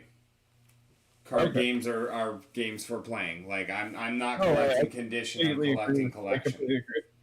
Okay, so I just found the card I had as a child, and it's now worth $2,100 apparently. Nice. Soul Ring. Oh yeah, Soul Ring. Yeah, no, that's a commander staple. No idea what that means. I didn't figure you would. But that's wait, why it's $2,100. Commander is the biggest pimp my deck, go for the craziest card. Soul Ring is a card that should not carry that price, because it's got like 100 fucking reprints. Oh, I see. And yet, because it is a commander staple and it is in alpha, what is the biggest baller move you can do? Is slap down a turn 1 pre-land alpha Soul Ring. Oh. With your balls on the table. Like, yeah. That's why I don't really get into Commander. No, I hear you. Now this is an interesting question. My cards I'm not sure, they may have been in French. Do you think that would add or detract from their value? Typically speaking, most foreign languages detract from the value of their English counterparts, with two exceptions: Japanese and Russian. Why Russian? Why indeed? I don't know. But because I found this out as a part of my own natural curiosities, becoming friends with FLGS owners and whatnot, and just, being a fan of languages as I am, and knowing the cards well enough that I don't really need to read them, at least if I'm playing them. I got to the point where I just pre-ordered a Russian box of everything as it came out. Okay. Every single set, I just got a box in Russian. I don't speak Russian. I don't read Russian. Whatever. I played the cards just the same, and everyone else thought I was crazy for it. But I mean, I had already had like German and French and Italian cards. I've always dug them, especially when people are selling them at a discount because it's not English. Like, fuck, I'll pick that up. I love that shit. Oh yeah. If you don't know what the card does, here, let me pull it up on Gatherer for you. This is the card. Okay, there you go. Let's continue play. I love altars. I'm all about that shit. Like, I love having a deck that, even if I have 4 of the same card, I don't have 1 of the same card. Like, right. This is one of my favorite decks. This is the only tier 1 deck that I've ever built. Only time I've ever looked up the answer online and then built that deck. And it is so fucking smooth. It is smoother than the sleeves that it is in. And it is just amazing. How long has it been since you played Magic? Me? Yes. High school. High school. Okay. Do you have a deck? Maybe. I don't know. I have it in my shitter if my grandmother All right, threw it no, away. don't worry about getting your deck. Just imagine your best possible hand for your deck. Okay. Okay. Turn one. I'm gonna mulligan because I don't have a land. You go first. Go ahead. I don't remember what my best. I'm just picturing cards. I don't remember what they do. Like if you asked me to play a game of Magic right now, I would not be able to. But you know what I mean? All right, fair enough. Like I can picture the cards based on what I like looking at, and I see a swamp, a lightning bolt, a soul. I don't know what else. I see the Black Lotus I wanted as a child.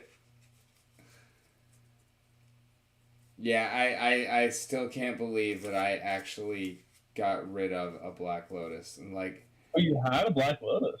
when I sold out for the first time, I had a full set of Alpha. Oh shit! Full set, 100% complete. In addition to, you know, my decks, like that was just I had a full set of Alpha. That is something I don't even want to attempt to do again. So what? That is something I don't even want to attempt to do again. Right. But one has fuck you money. They don't do that now. Right? Yeah. No, not even then.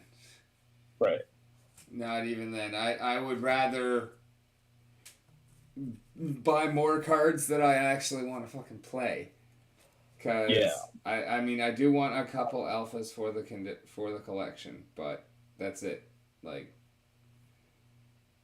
all right. So the new mulligan rule says you can mulligan anytime you want to, you know, before play starts, obviously, but and each time you will draw 7 cards.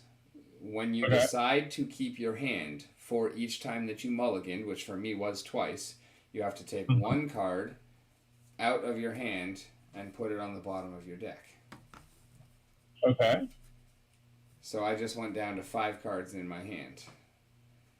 Now I'm going to say Mountain, tap, Rift Bolt suspended, your turn.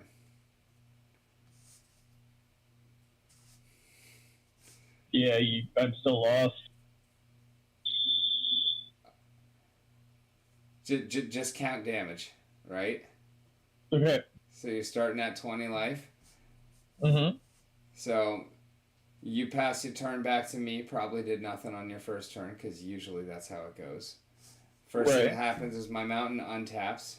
Second thing that happens is my Rift Bolt comes out of suspended animation and goes, hey, deal 3 damage to any target.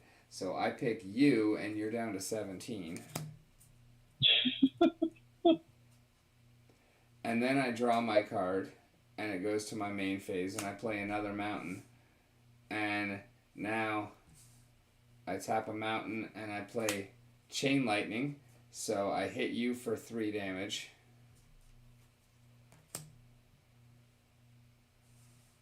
And then I tap another Mountain and I play Needle Drop.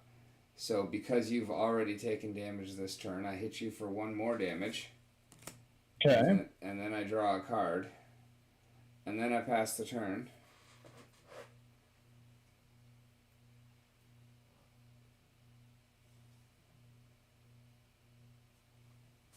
Comes back to me, we'll untap those Mountains.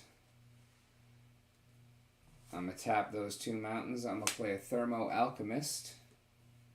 He is a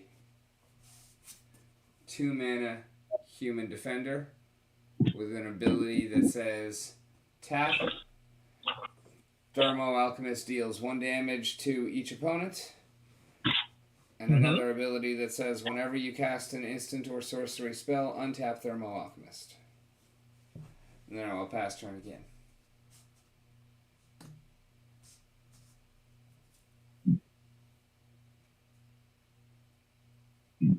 Fourth turn, I will start out by tap Thermo Alchemist, deals 1 damage to you. Tap a mountain. Play a Lightning Bolt for 1 red, deals 3 damage to you. Untaps Thermo Alchemist. Thermo Alchemist taps, deals 1 damage to you. Tap a mountain.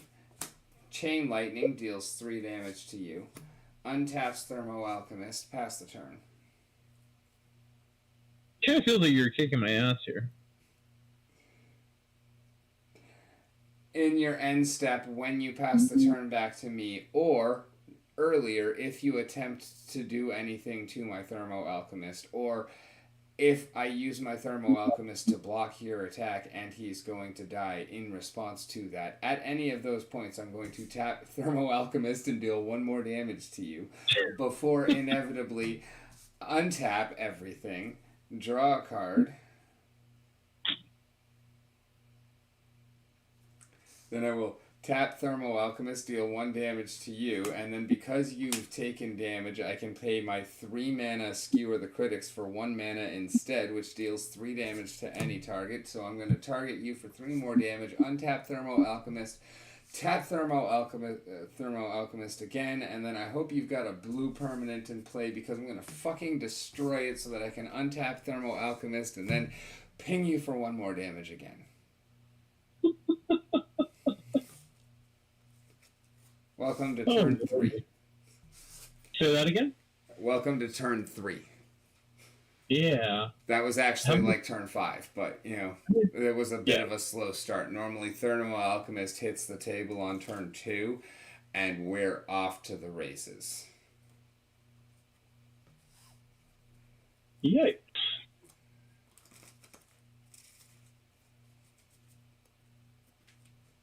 And then there's another version of Thermo Alchemist in here, because naturally, 60 card deck, 4 of your win con.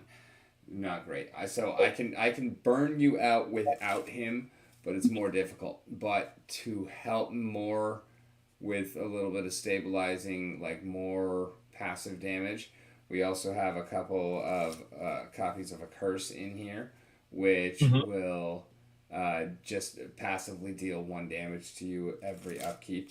But it's 2 mana and it doesn't trigger the Thermo Alchemist, so I really don't like that one as much. Plus it's 1 per turn. If that hits any later than turn 3, by the time it helps, you've already lost. Yeah. And then there's another creature which most lists actually run in the main. I have 3 copies in the board and then 1 in the main. And he is a 1/2, but if you have 2 or more instant or sorcery cards in your graveyard, he gets +1/+0 and haste. So he's just a 1 mana 2/2 fucking wrecking ball. Yeah. And that's pretty much the deck. That and a shit ton of burn. Although, I did want you to see these mountains. Because Of course there are mountains. This is a special mountain. And it might take you a minute to see it, but... Let's see. Trying to get a good look here. Is Glare.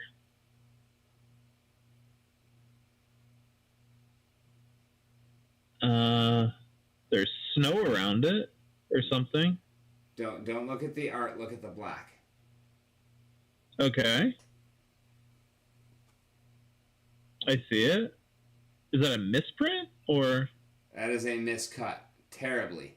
You can't really see it, but the frame of the next card is actually barely visible right here.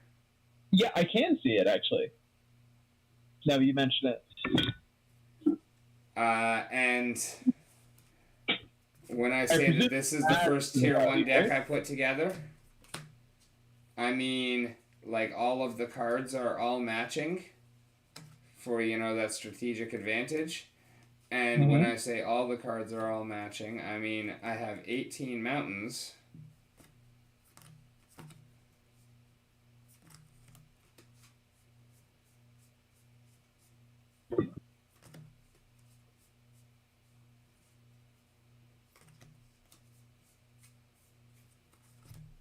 Was Magic the first card game you got into, by the way? Yes. Okay. I have 18 mountains from the same miscut sheet. What? Holy And the cow. culmination, look at this one. Right? Doesn't seem all of that special yet, but when I pop it out of the sleeve, fucking magic act, right? Oh, wow. You see it? You see where the white of the sleeve ends and the white of the card fucking does not? Yeah. Or look at the backside. That is a white line. Holy fuck. How would you get a sheet of misprints like this, or whatever they're called? Bro, out of the fucking box. Really? Yes. And when that happens, do they offer you a reimbursement? Or... Oh, I could probably sell that for what, like 5 of those boxes was worth. That was the unstable, unhinged, one of the unsets, the one that came out as a box of just, the 5 different decks and whatnot. And the red deck, the entire fucking thing, was miscut terribly like that. Like the entire run just got shifted in there. And sure shit, I had already been thinking about I'm building this deck. That I was like, I saw that opportunity and I was like, no, I need every single mountain that gets opened in this place tonight. Oh, yeah. Like, I traded into them and I paid heavily for some of them. But I pulled it. I got the entire fucking shit. The cards more expensive, or when they had gotten, like, was this during a bull or a bear?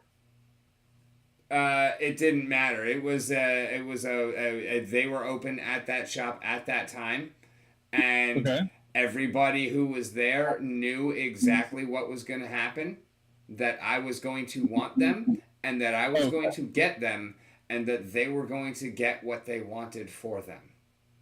Were they being pricks about it, or were they? No, not really. It was just a tedious process. Okay. But I got them all. They weren't being other dickheads. They were just being a little greedy.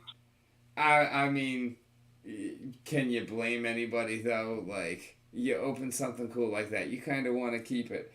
But at the same time, I did put it to better use than any of them would have. Fair point. Man, like, I remember Magic cards being able to get them at the not the grocery, at the, like, corner store, for like a few dollars a pack. Like, they don't sell these at Walmart anymore, right? Walmart, yes. $5 a pack. Oh. Interesting. And you'll probably have 3 or 4 different sets on the shelves. And then you'll have a whole bunch of like $10, $15, $20, $30, $50 packs as well. I wonder how they prevent shoplifting. Not very well. Fair enough. Yeah. It is particularly easy to steal Magic cards, or so I have heard, allegedly, in my opinion. Allegedly, yes, indeed. No confirmation.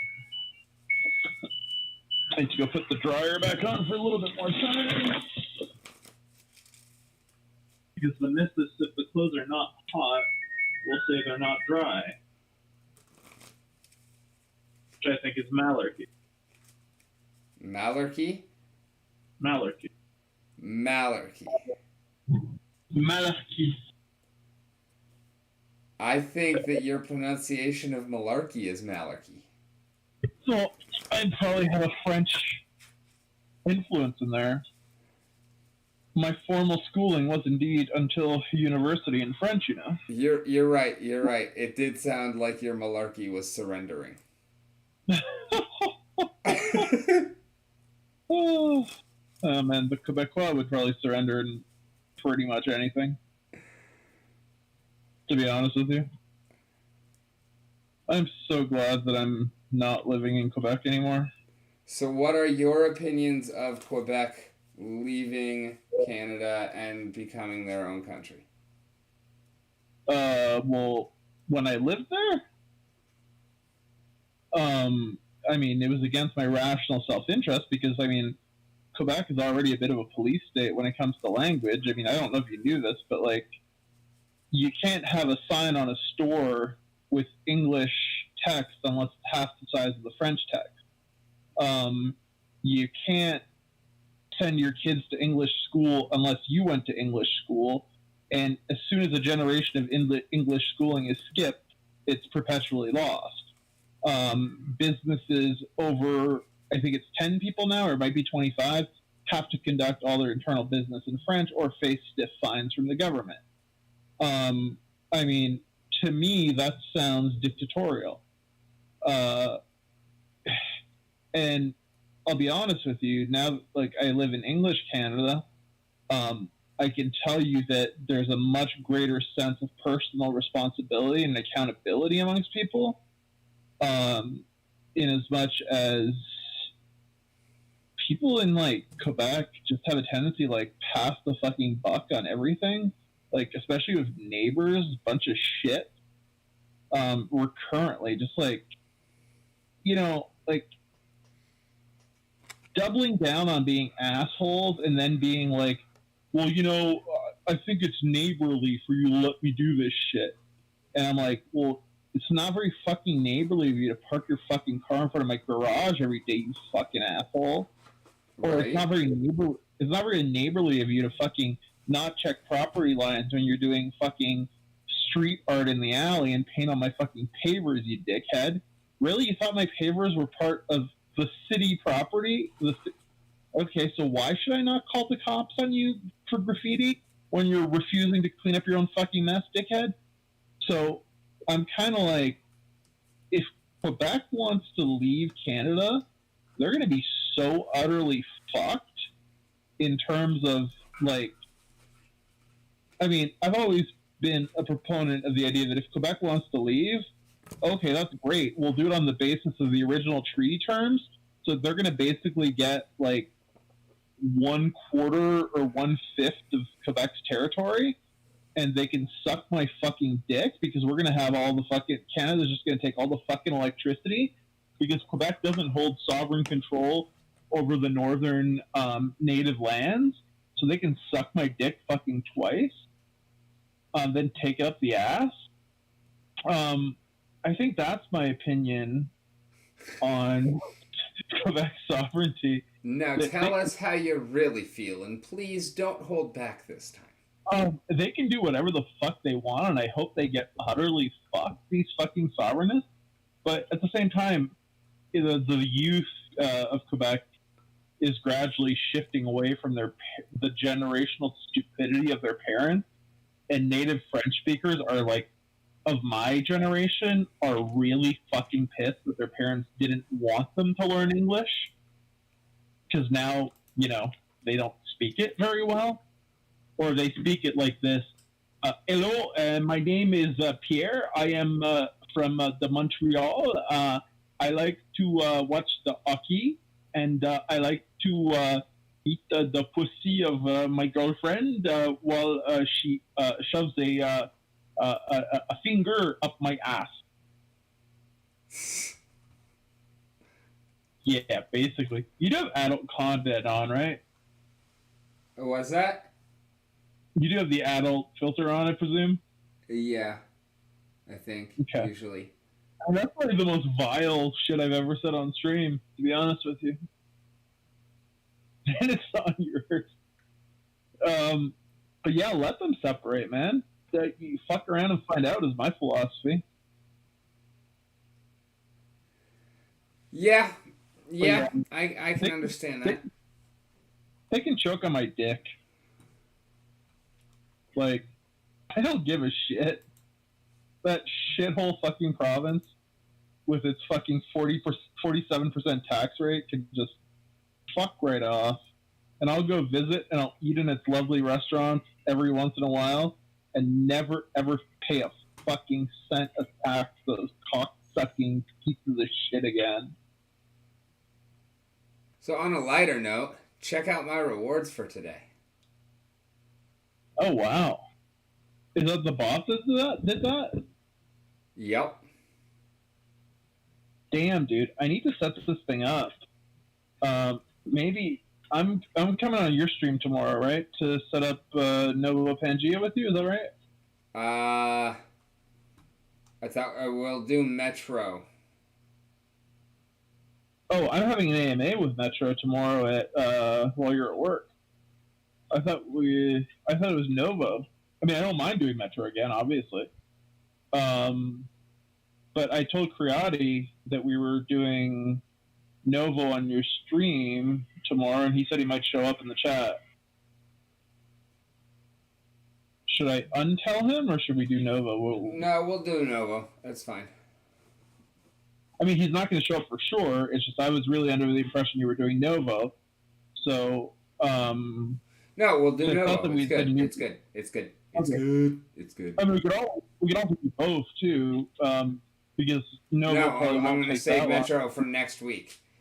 That way we can make it Okay. a kind of a going thing, like New Game Tuesdays. Yeah. Well, then you need to come on my my stream at some point, whenever you can, if this week or next, and we can call it whatever day botting.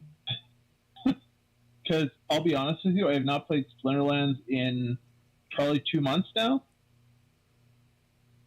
and basically the assets are going to waste. How much money do you think I lost in 2 months not playing Splinterlands? That is an impossible question to answer. Do you think it's 5 cents or 10 cents? Also an impossible question to answer, because you could be getting chests that have thousands of SPS in them. You could be getting those gold foil legendary cards that literally don't have a price and won't have a price for at least another fucking year. Like, I could be getting those in silver? huh? I could be chesting those in silver. Yeah. I mean, your odds are not good, but I mean, odds are still odds. I can't even begin to tell you the number of people I have seen pull chests in silver and even in bronze that are better than anything I've ever pulled out of diamond. Wow. You also probably need to take a look at my deck and tell me if I have anything in there. It's like a hidden gem that I just don't realize. I have never received more than 50 SPS in a single chest. I don't think I've ever gotten more than 5 SPS in a single chest. I've seen thousands many times. I've seen tens of thousands a few times. Wow. Like 28,000 SPS from a single chest. This is total RNG. Yeah, well, that's also like champion level, because as you climb higher in the tiers, your multiplier increases. Logically, of course. To reward the whales. Yeah. And the better players. But mostly the whales. Yeah. And the bots. Mostly the whales. Oh, the bot. Do you think there's a correlation between spending and high quality players, or is that just malarkey? Huh. It may or may not be malarkey. Malarkey, motherfucker. It probably is malarkey, but it may or may not be. I don't know. Like, I can't say for certain. Fair enough. But then again, am I saying that I am a better player than most of these people who I lose to strictly because If we play the same team, their cards are higher levels than me. If we play something different, they have better options than I do. Like, I'm not saying that I'm a better player than anybody else. In fact, y'all already know I don't claim anything even remotely close to that. I am a, average-ish player at best. My bot is much better than I am. As fucking proven this season. As proven. I started in gold and went to low silver 2. I turned on and it took me a couple of days. I turned on the bot, and within a couple of hours, I was back in gold 1. Are you playing at all, or is it just the bot? Just the bot. I didn't even play a game on Splinterlands TV. Wait, the bot was playing? I mean, I wasn't even showing it on Splinterlands TV. Like, we were just talking. Oh, okay. So you can still get Chaos Legion packs in the chest? Yep. Oh. I thought they were sold out. So they're sold out but still available in chests. They are sold out. Before they burned the last of them, they earmarked a couple 100,000 to be used as rewards until Rebellion comes out, and then when Rebellion comes out, the rest of the remaining Chaos Legion packs for that will be burned then. Oh. That was a DAO proposal. That was actually a community DAO proposal that was brought forward and then debated and voted on again and passed and was enacted. Were you in support or in opposition? Yeah, I was for that one. Okay. Do you want to jump in Metro Origins and play a game?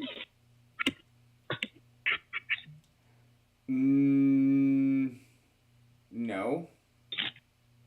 Okay. I want to do those as, like, literally, like, first time jumping in. Oh, I got you. But you have played, right? No. I have not touched Novo Pangea. I have not touched Metro Origins. Oh. That is what New Game Tuesdays means.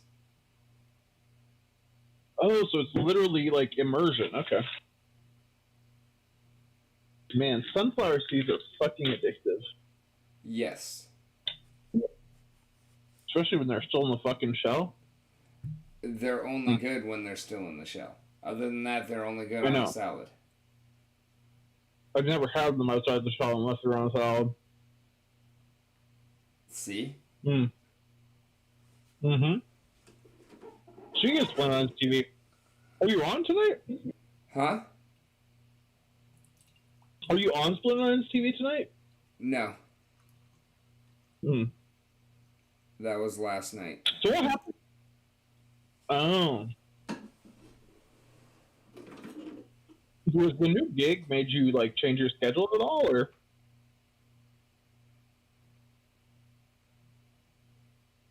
No. Okay, good. I think. So you never have to do dinner service at the restaurant? I am always dinner service at the restaurant. Then you finish fucking early. No, it's a bar. Wait. What days do you work? Every night except for Wednesday and Thursday. What time do you finish at? Usually 10, 11-ish. Oh. That feels early.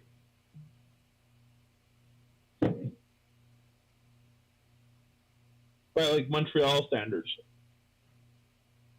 Yeah, we're not in fucking Montreal. I know, but what time does dinner service stop at? Whenever the fuck we decide we're done. Oh, okay. This sounds like a pretty chill place to work. It is. It's very strange in that, like, yeah, we don't actually have a set time of kitchen closes at 9 o'clock. No, we don't have that, and it's annoying as piss. Hey, can I kill the grill? Yeah, of course. Hey, is it too late to order food? No, I can take you. Oh, What? I hear it. My grill is now cold because you just told me I can clean What do you guys like? What's on the menu? Give me the overview. it. Get the chicken.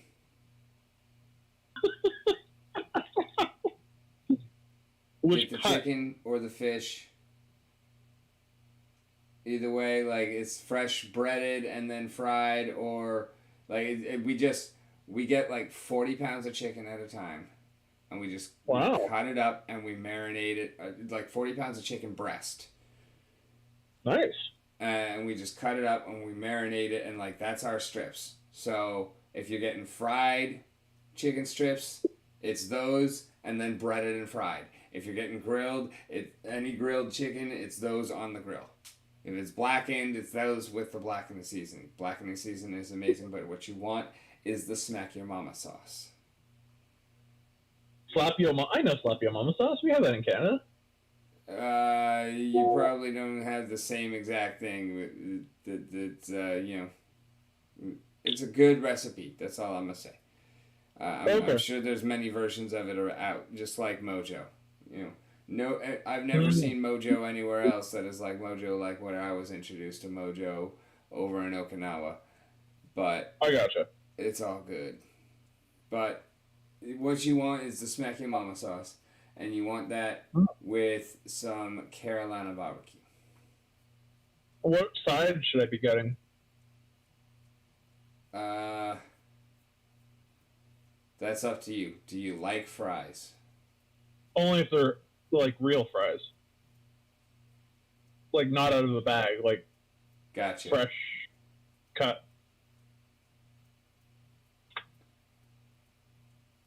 Otherwise, they're not fries.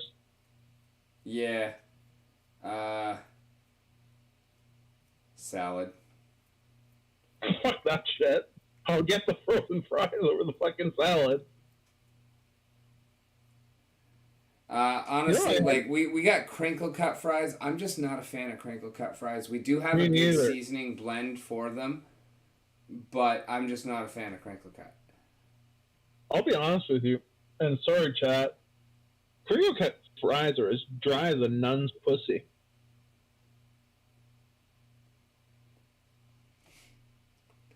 Great seasoning mix, but yeah, I'm not a fan of the fries. Do you guys have mozzarella sticks? Yes, we do, and our mozzarella sticks are pretty damn good. We also have fried mushrooms and jalapeno poppers Then why didn't you tell me to get these as sides? because those aren't really sides; those are apps. But ignore them as a side, right? Yeah. I think I'd do that. I had a very interesting dinner tonight. Okay, I had, what's that?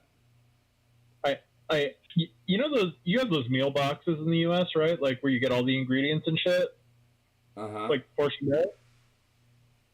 So I accidentally had ordered them, like randomly ordered them because I forgot to cancel, and I got something I would have never ordered, which was quinoa salad on spinach with spinach, and the quinoa obviously wilted the spinach with roasted Brussels sprouts and fried shrimp in like a southern sauce or spice mix, and that was all covered, oddly enough, in the strangest dressing.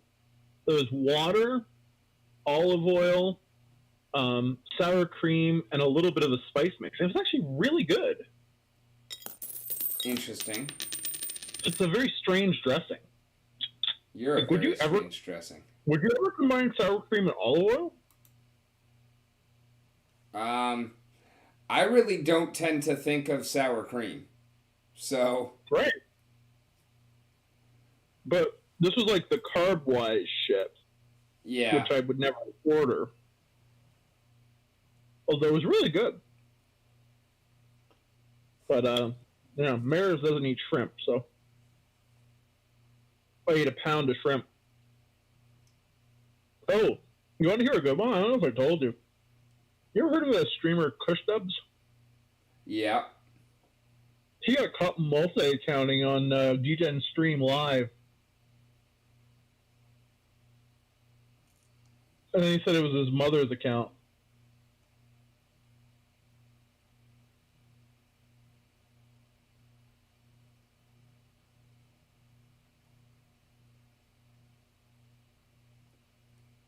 Slowly getting banned from everywhere, it seems.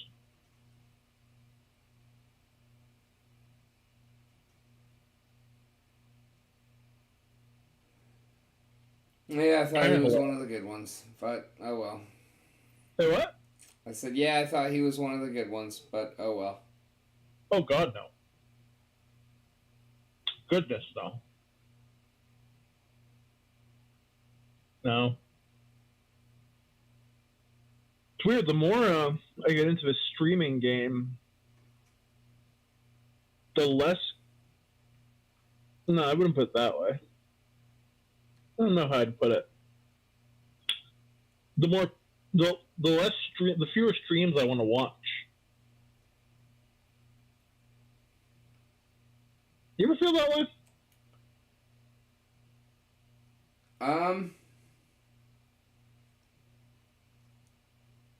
Yes and no. You want to I've elaborate? never honestly watched much streams to begin with. How did you get into streaming if you didn't watch streams?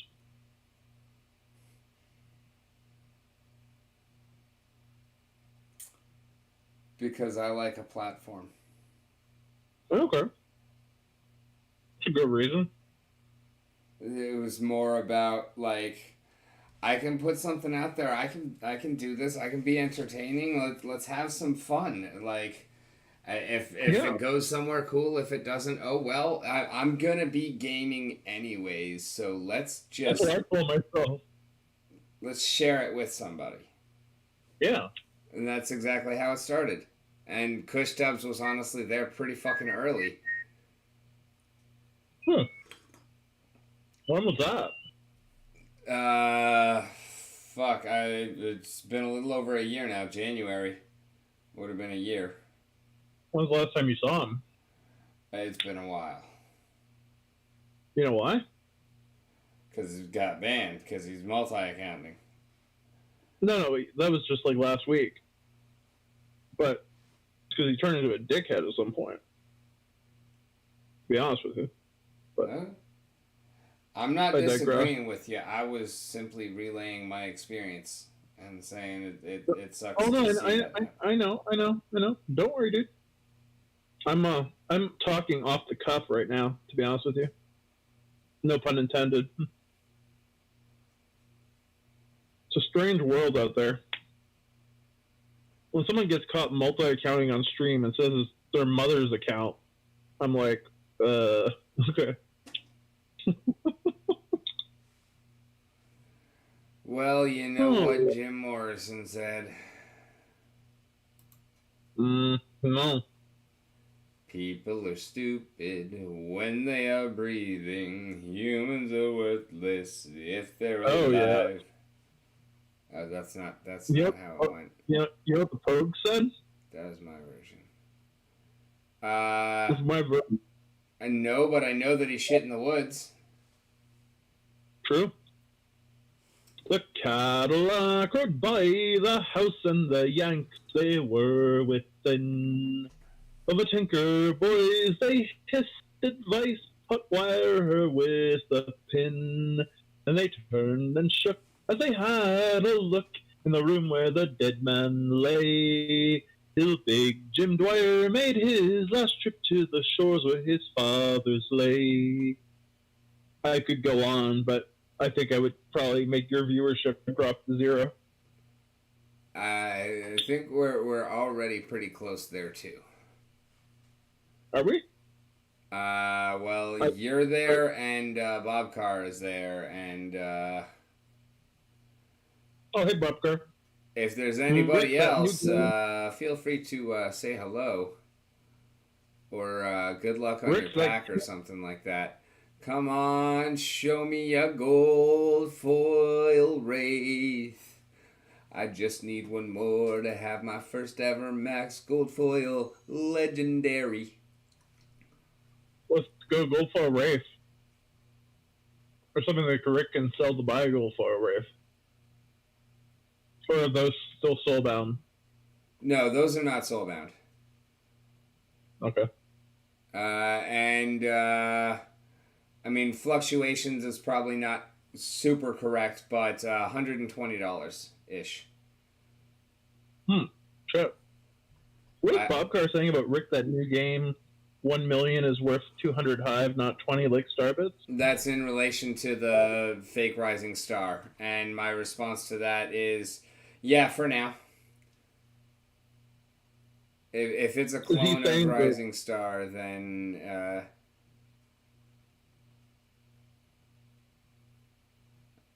I mean, what's the you want to hear the utility? most? Because that's the thing about the Starbits is there's just too damn many of them, and what's the utility? Like, I love the gameplay, but at this point, I'm basically treating it like a fun, like, little distraction once or twice a day. Just click game. I don't worry about anything with it at all. I don't have any. It's just log on. I try and do my millionaire every day, and a couple of other missions. Okay. That makes sense. I'm honestly, I'm more involved in Cookie Clicker than I am in Rising Star. What's the other one? Oh, Cookie Clicker. Okay. That's the joke game there? You say joke game, I say 152 billion cookies per second, motherfucker. Yeah, but are they P to E, bro? Yeah, you pay me and you get to eat them. Word. Will you still be here in 5 minutes? Start with the you pay me part. We'll figure out the rest later. Will you still be here in 5 minutes? Maybe. Need to bring my wife some sheets and make her coffee. I'll be right back. Okay. Oh wait, I don't have a camera on me, but I would have showed you something if I did.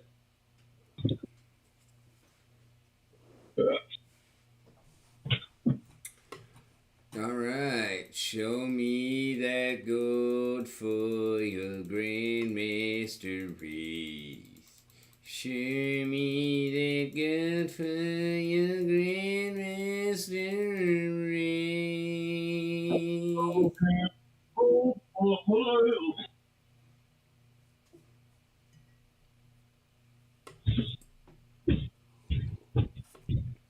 Don't show me no more of these motherfucking teeth. Show me that gold for your Grandmaster race.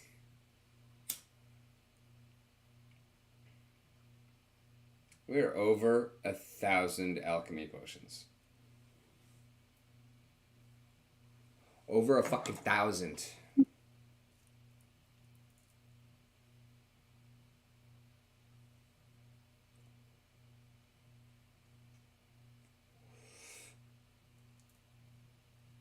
Alright, come on, give me my shit, let's go. Give me my shit, let's go. Give me my shit, let's go. Give me my shit, let's go.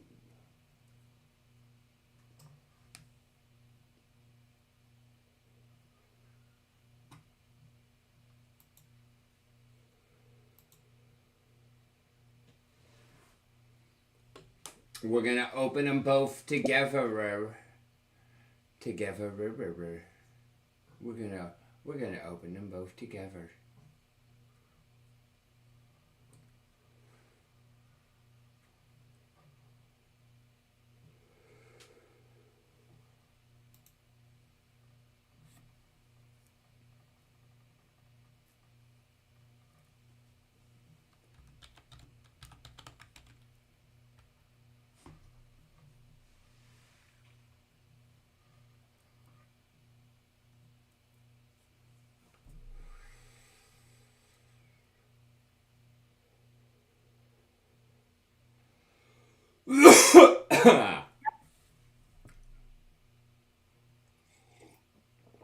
All right, come on. Work, work, work, work, work, work.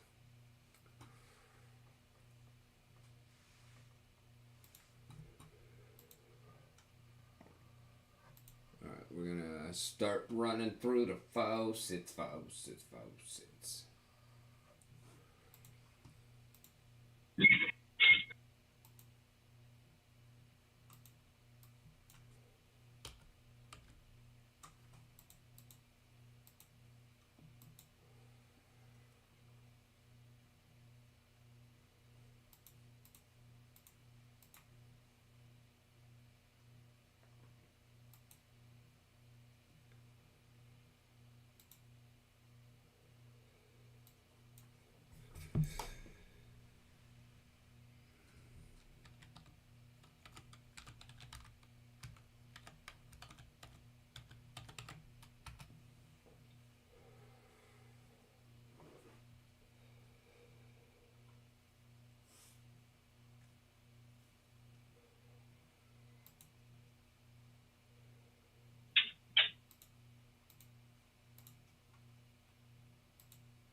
So my question is, could anybody tell what I was thinking when I was talking with the holla?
Rick is still on the mountain. Yes, indeed. What are you claiming? All of my waxed out shits. How do you do that methodically? I don't. Okay. I come to claim rewards and I click claim all. Wait, that exists? That exists. You gotta be fucking kidding me. That was how I reacted when I found out about it. Oh my god. Yeah, go Jesus to H. tools. Christ. Are you watching? I'm watching. Go to tools here, claim rewards here, and then claim all right here. Wow. That is insane. Yeah. Makes life a whole lot easier. Is there a stake everything tool? Not that I know of. Hmm. Well, let's see how much I have to claim. Maxed out. Inventory. Tools. Wow. So do you want to hear what I get to claim? Sure. Wow, that's a lot. So I get 1,338 cum, 0.14 food, 4,240 shit, 541,000 ECR, 0.28 wax, 42 food, 19 THC, 3 CHC, 402 THC, 119 quack, 0.65 wax, 58 loot, 63 quack, 0.05 wax, 14 THC, 2 THC, 6.4 THC, 7.46 pasta, 4 pasta, 183,000 shit, 8,538 shit, 6 wax, 2.14 wax, 120. Fuck, anything interesting here? What is iotin? Do you know? Fucking no.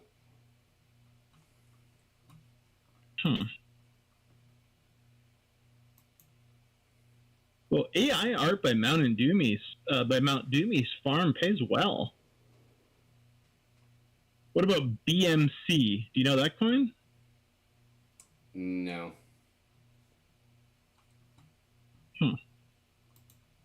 Interesting. So do you go put all of this in liquidity pools?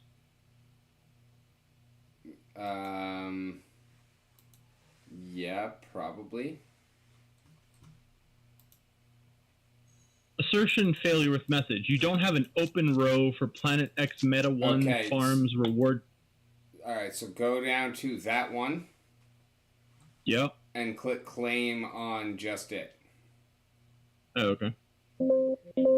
Just do that once and it will manually set that up, and then next time you'll be able to claim all. Oh, I see. Thank you, sir. Well, this sure beats the living fuck out of going to 30 or 40 different staking farms. Yep. And another one. Act 6. I don't have one for that either.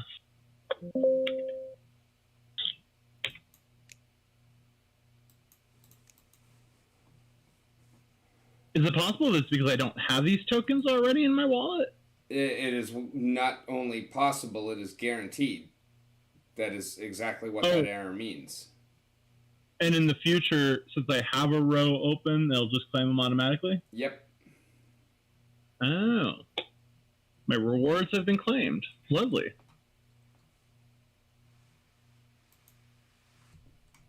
Do I have any token pools? I do. Huh. Interesting. 0.01 wax and 0.33 food. So generally speaking, you know the guys from Neon Space? Roughly speaking. They did this thing with the wax. They've been playing with wax LPs since I think they said 3 or 4 months ago. And they started with 50 wax and they've transformed it into like 200.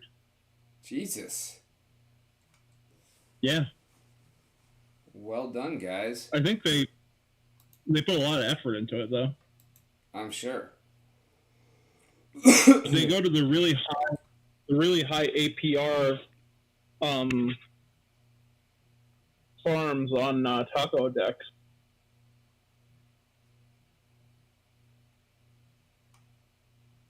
Like, there are some pretty good ones.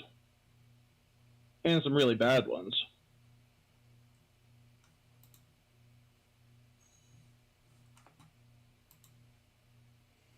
Yeah, I don't know much of anything about Wax ecosystem, to be honest. All of my LPs are in Hive.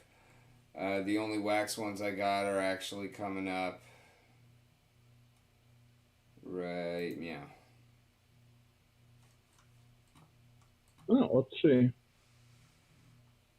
I got Wax Quacks. I got Shing Integrity.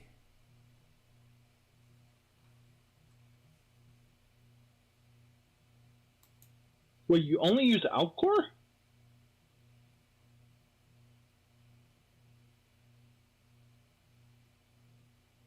Yeah, for wax swaps, that's the only one that I know. Bro. No. Please give me a The better best. tool. I hate Alcor. Go here. And look at sort by APR.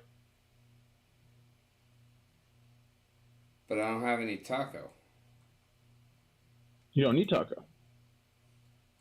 Not for the meals.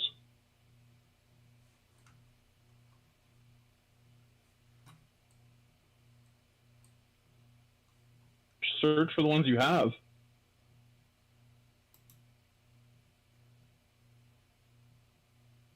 Well, I mean, it's going to be the same pools, right? No. Absolutely not.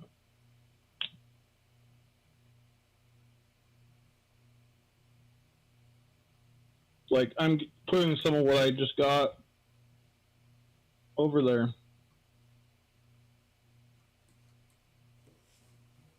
So should I just claim everything, remove? No, I mean, it depends on what you're getting from the pool. I mean, I have no idea. I don't even pay attention to that. I just fucking put the shit there and let it do its thing. Oh, no, I mean, like, you need to compare, like, if you go right now to, like, wait, what do you have in there, Quacks? Let's see. Quacks here is paying 5.02 APR in shitcoin. What are you getting there? Are you getting Quacks and Wax? Yeah, I think so. Yeah. When was the last time you claimed? Probably yesterday. And you made that much overnight? Oh wait, there's nothing there. Oh, sorry. Oh, I mean, would you rather get more Quacks and Wax, or would you rather get shit? Quacks and Wax. Yeah, I think you're better off staying in that pool. But what else do you have staked? Tegrity and Shing. How do you spell Tegrity?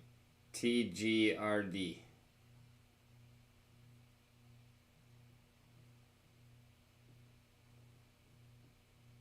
No, there's no TGRD over here. There's Shing. Yeah, Shing like, is right now there's Shing is actually a taco coin. Yep. I mean, I manufacture a bunch of it every day with my extractors and my venues. But like, right now over here, there's a really interesting. Huh? I need to get in on that shit too. Yeah, buy-in is pretty high though. It's a problem. Yeah. And then to get to Brigade, I mean, Shing is almost worthless. Yeah.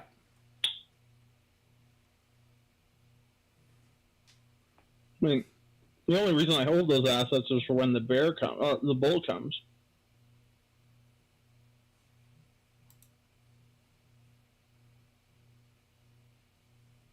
But you don't have any loose change coins hanging out in your wallet at all? We'll take a look here. Because I'd love to go to Taco and, like, if I just have a loose change coin, see if there's a pool.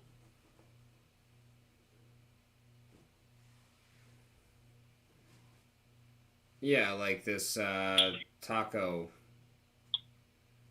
I got. So that's walked for 0.0140 taco from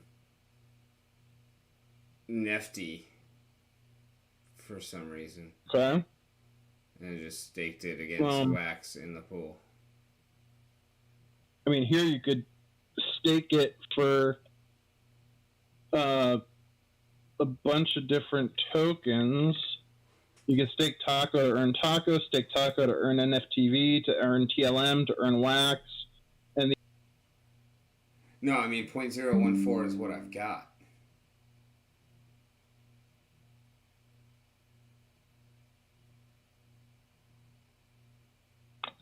saying